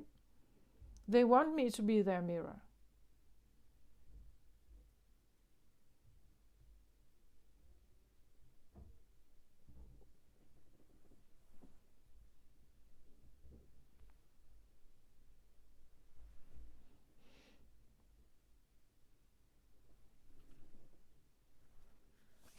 Okay, interesting energy here, because I talked about the Rainmaker here. I wanted another card on the Rainmaker, and I get the Divine Mother here. Again, I feel like what it talks about is mother energy. It says nurturing, compassion, and grace here. I do actually feel like it's also for yourself here. It's for what you are and what you do. What is it you're molding here? This energy that you're holding, right? What is that exactly? And you are making it, again, here it may be in like a processing time of molding, right? But I get divine energy here. Again, look at the halo, or this ability here. There's something about confidence, something about knowing that what it is that you can do, even though it's a very special thing, that it's here to help, right? It's here to help. You are wanting to, like, maybe at some point you felt that what you have here is a bad thing. Again, especially if you were not aware. Let's say as a child you were growing up and people were just angry with you for no big reason, right? You had no idea. Maybe you even thought that something was wrong with you, that you were a bad person here, that you were a bad Rainmaker. The Rainmaker can do that, right? They bring, like, it's like they can bring out emotions, right? They can make people cry. They can make them be angry. They can make them, it's like an ability to influence other people's emotional realm without doing nothing. Just being there, just standing there. That is quite powerful, right? It's like you could just take a look at them and you can look right through into their soul, into their shadow realm, right? That is very uncomfortable for people. Normally we wear these masks, right? We don't want people to look inside. We don't want them to have access. We definitely don't want them to almost like draw it out of us, right? And we can hear ourselves talk all this stuff that we have been trying to hide so much. That is not comfortable. Someone could have been trying to harness this energy as a healing energy, right? Again, look at the purple here and how she is surrounded by purple also here.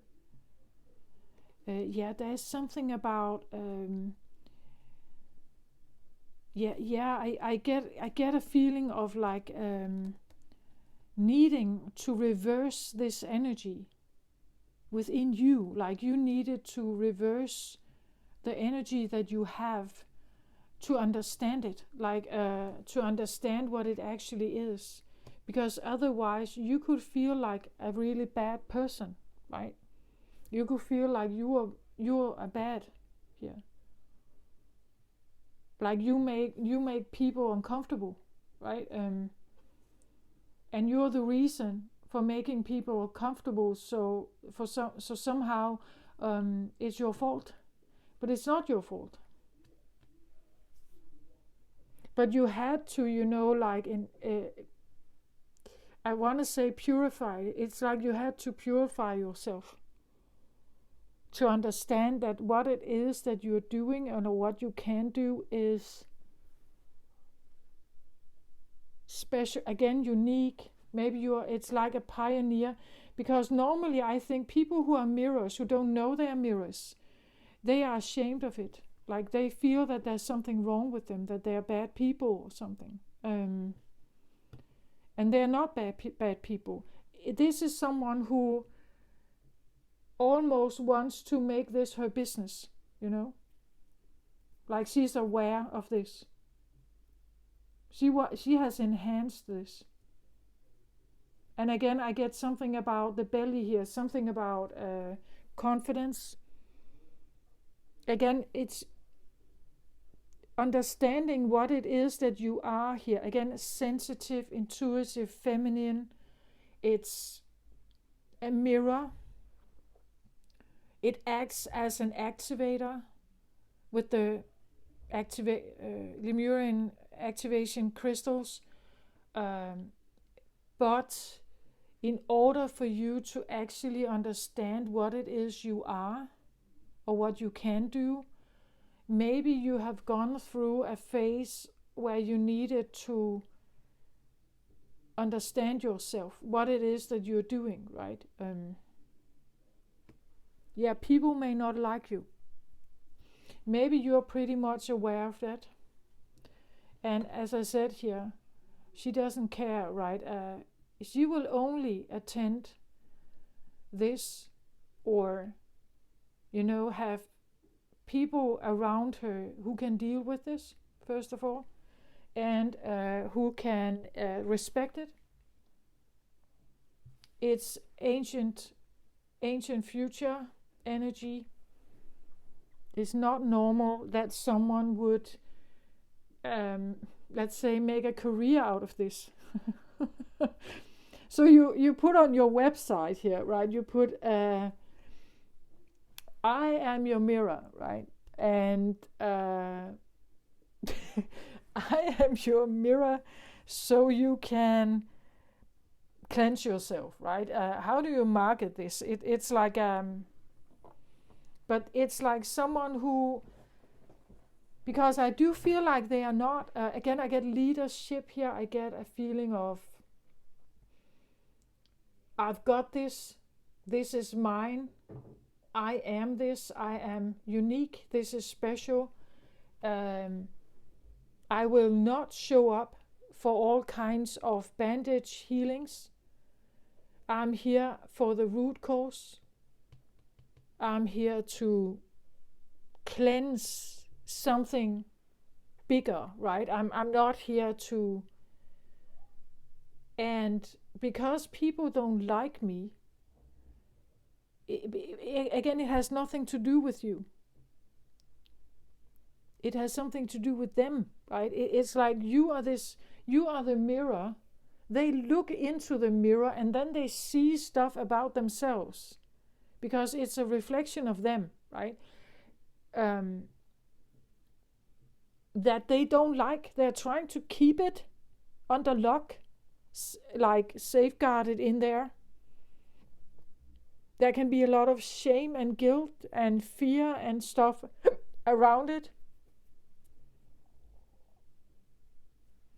Let's say that you come across another mirror here and they don't know they are a mirror. They have no idea they are a mirror. Think about that one. If they see you, they see themselves.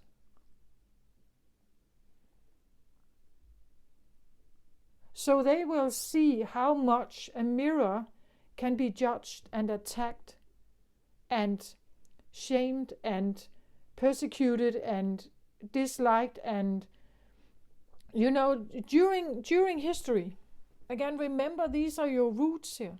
Roots where you have been seen as a bad one, possibly here, doing occult, mysticism, and maybe devilish things here, right? That you are like a devil. Because what you're doing is it's almost like you're forcing it out of them, and they have no control to keep it in, right? Yeah. That's a mirror. That's how they act.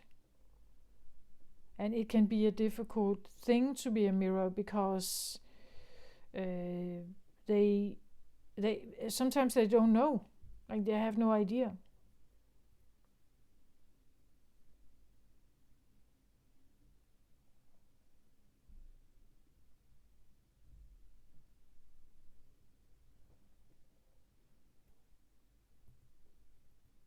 So I see here a purification with the Divine Mother, because again, the Mother here with Freya,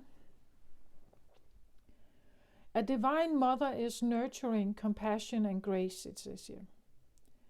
So let's say that you are this mirror and someone stands in front of you and they have a reaction to you, and they may curse you. They may say something to you. They may call you names.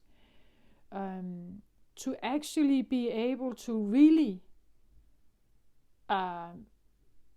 be an absolute healer of this, you stand as a Divine Mother.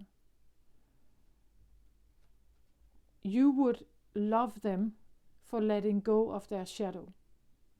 You would love them not for cursing you, but for letting it out.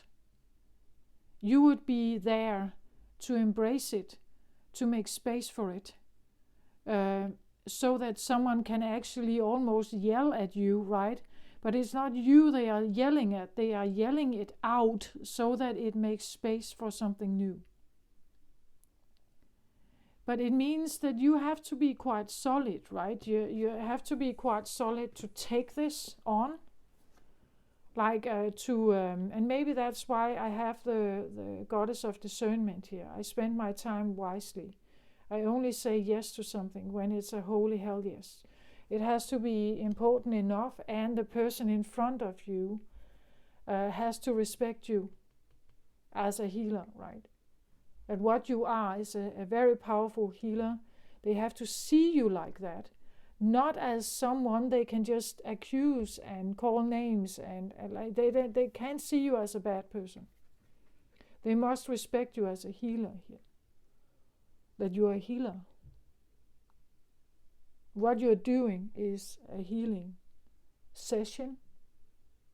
What they are experiencing is a purge. And it can be a grim one, right? It can for them it can feel very uncomfortable.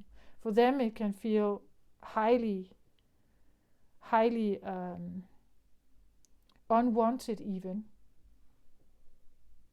Highly uncomfortable, highly unwanted, and very uncomfortable, and very like it crosses their boundaries, and they feel all these feelings that come with it.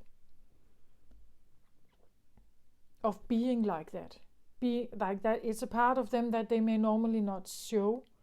Like maybe they are normally very kind people, and very, forthcoming and very maybe normally quite compassionate people.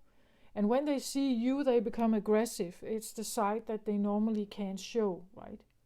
It's the side that is kept under lock, that is unwanted or has been undesired when they grew up. So they can't be this person.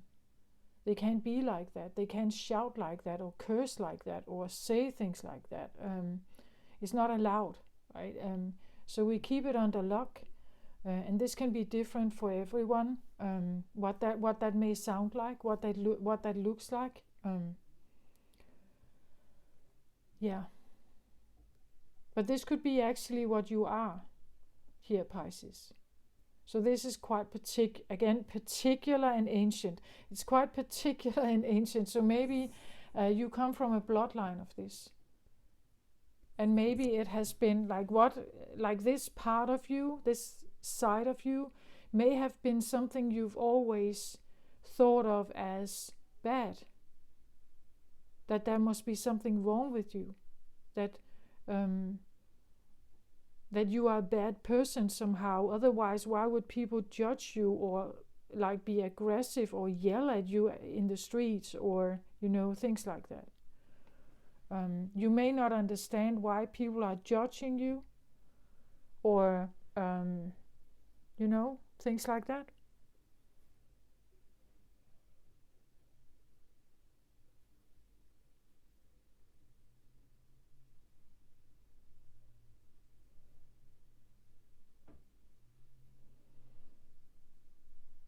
One more card on the Magician, the mirror here.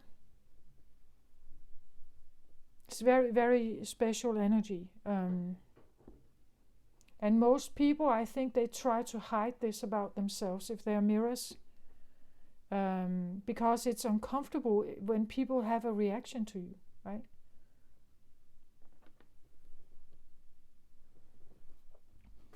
Nine of Water here. Also beautiful card for this reading here. Look at her, how she holds her hand like that. And she is seeing the diamond here underwater. Like this is what you are. You are this mirror, right? And the mirror is, like the Nine of Water is a self-care card.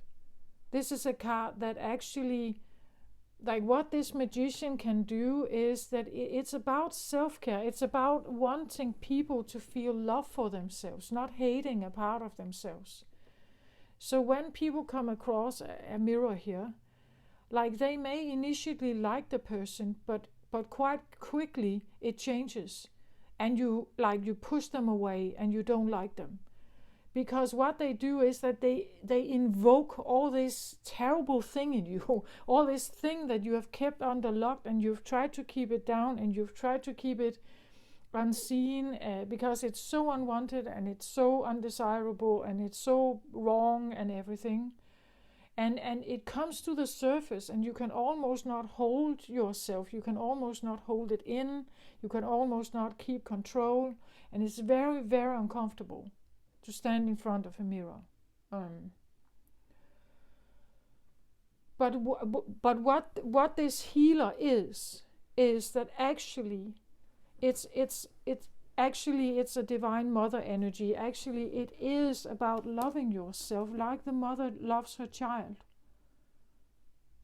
It's about seeing how beautiful you are, that there's nothing wrong with you. The aggression you have inside is probably because you've held it in. Like if you've had an earlier release of this, if you had an opportunity to get it out before, it would have been so much easier, right? It would have been so much easier to see yourself as how beautiful you are here. And this is probably what they want. Like they would want anybody to see how beautiful they are. Right? It's because deep down they are divine mothers here. Deep down they're not bad people, right? They just, but they may think they are. And there's a history of this. Witches, prosecution, hanging, decapitating, being imprisoned, being starved, being everything, being tortured, being exploited here. There's a great history of some of this, especially if you have no idea that you're a mirror. If you have no idea that this is what you're doing to other people. Like you may have hated this part of yourself. You may have hated this idea because you can't find the reason. Like, what is the reason? Why are people angry with me? Why are people not wanting? Why are they walking away from me? We're in this room, we have this great conversation, and then 5 minutes later they're leaving the room. Or I can see that they retreat from me, they walk away from me. Why are they doing that? And if you have no clue, it's because you don't know what your root is here. You don't know your root.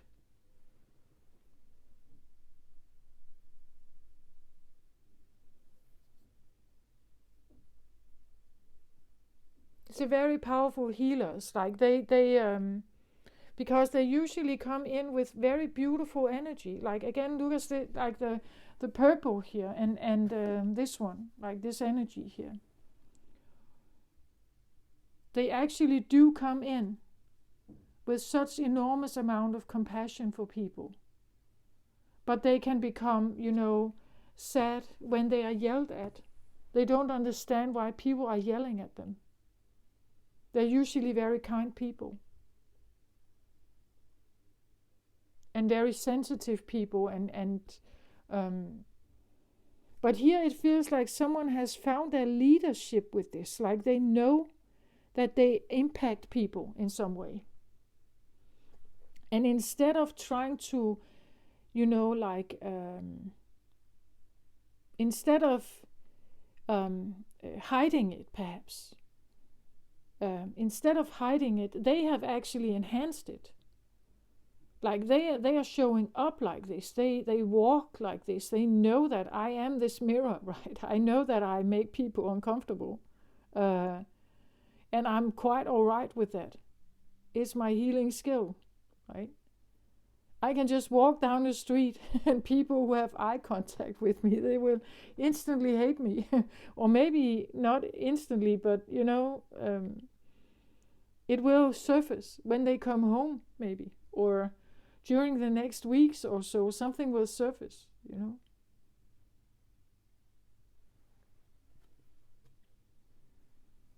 And if people come towards me and want to talk to me or say something, I'm really not that interested unless they are here for a healing purpose, right? Because I know what I do to people. I know that this one, right? I know what I'm doing to people. I'm here as a healer. And I'm quite aware that people may not like me. That would be the magician here and the mirror. I know I have healing abilities. If people come to me and they can look beyond this, that they can look beyond my mirror, or they understand that I am a mirror, then maybe they can look beyond it, right? And we could actually have a real discussion about self-care and self-love and healing the earth and so on, right? But as long as people only see you as a mirror, like they have so much baggage.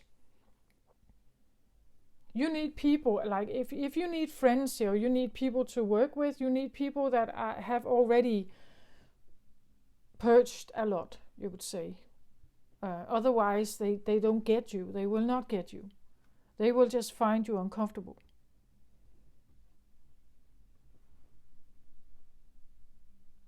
Maybe you've met a mirror. Like maybe the reading, if this is cross-watching energy, maybe you've met a mirror at some point. But I feel more like I'm reading for a Pisces here. And they may not have a clue. Like, again, this energy tells me, because I feel like the Rainmaker can make a fuss. Like they can be quite intense. The dance they make or the things that they do can be quite intense. And maybe, again, the dance can be maybe, to other people, it may seem rigid. It may seem like it's what they are doing, the energy they harness here is intense, it's dramatic, it can seem a bit rigid for other people. Right?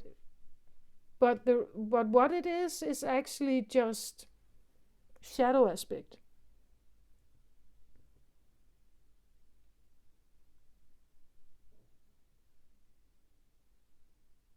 That's what it is. It's just like a mirror of showing other people their shadows.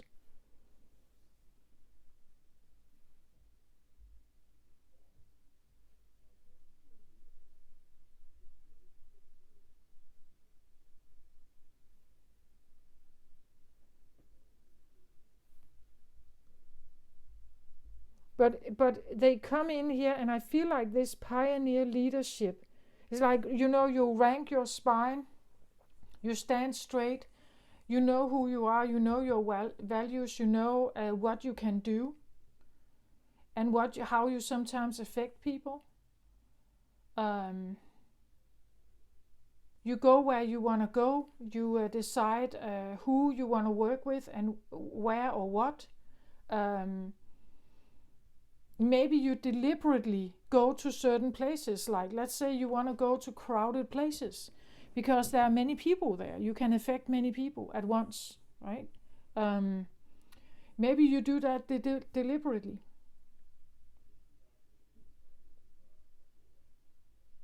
The higher purpose of this is not to make people feel uncomfortable. It's the purge. It's a transformation of energy into more self-care and self-love. Very watery energy here. The diamond here. Making people see the beauty inside themselves. Making people actually care about themselves enough to purge, right? Enough to get to just let this out.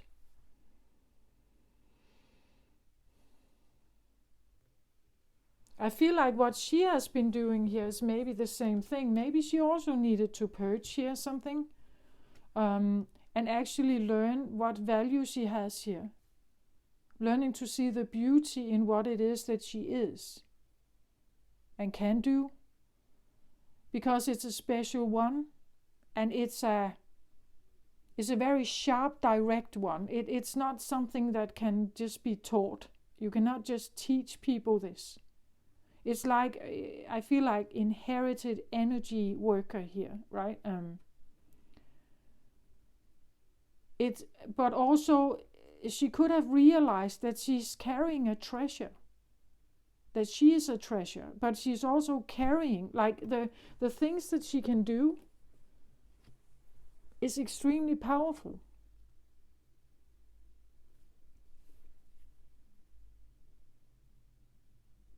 And she has no, again, people can walk around and they are mirrors, they have no idea.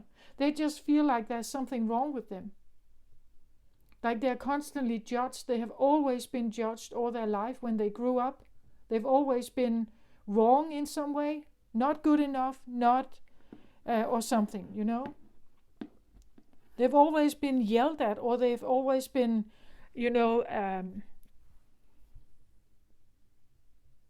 the receiver of all kinds of messy energy.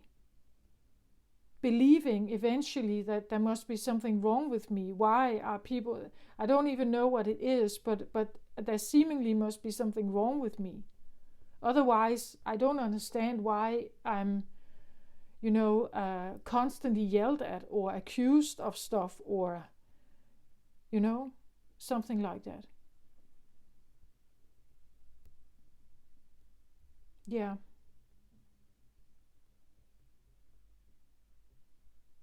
This is what I feel like I have here. For Pisces, it's very powerful energy, I want to say. Not for everyone. And will not be for everyone. Can I have an advice here for someone who feels like this?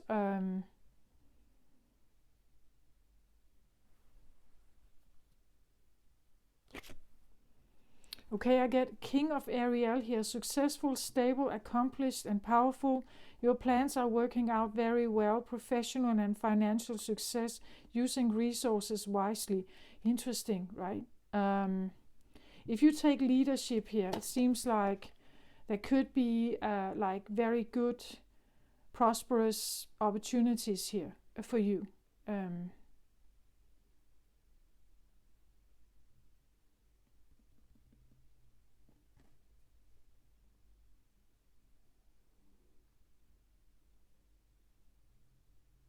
Yeah, that's what I feel like. Okay, Pisces, this is what I had for you. I hope this helps somehow someone out there. Please take care of yourself and yeah, love yourself and grow this confidence in yourself, knowing exactly who you are and what you can do. And if people are angry or somehow resent you, just know that it's because they are facing their shadow, right? They're facing their shadow. Yeah, so this is what I have. Take care of yourself out there. Love and light to you. Bye bye.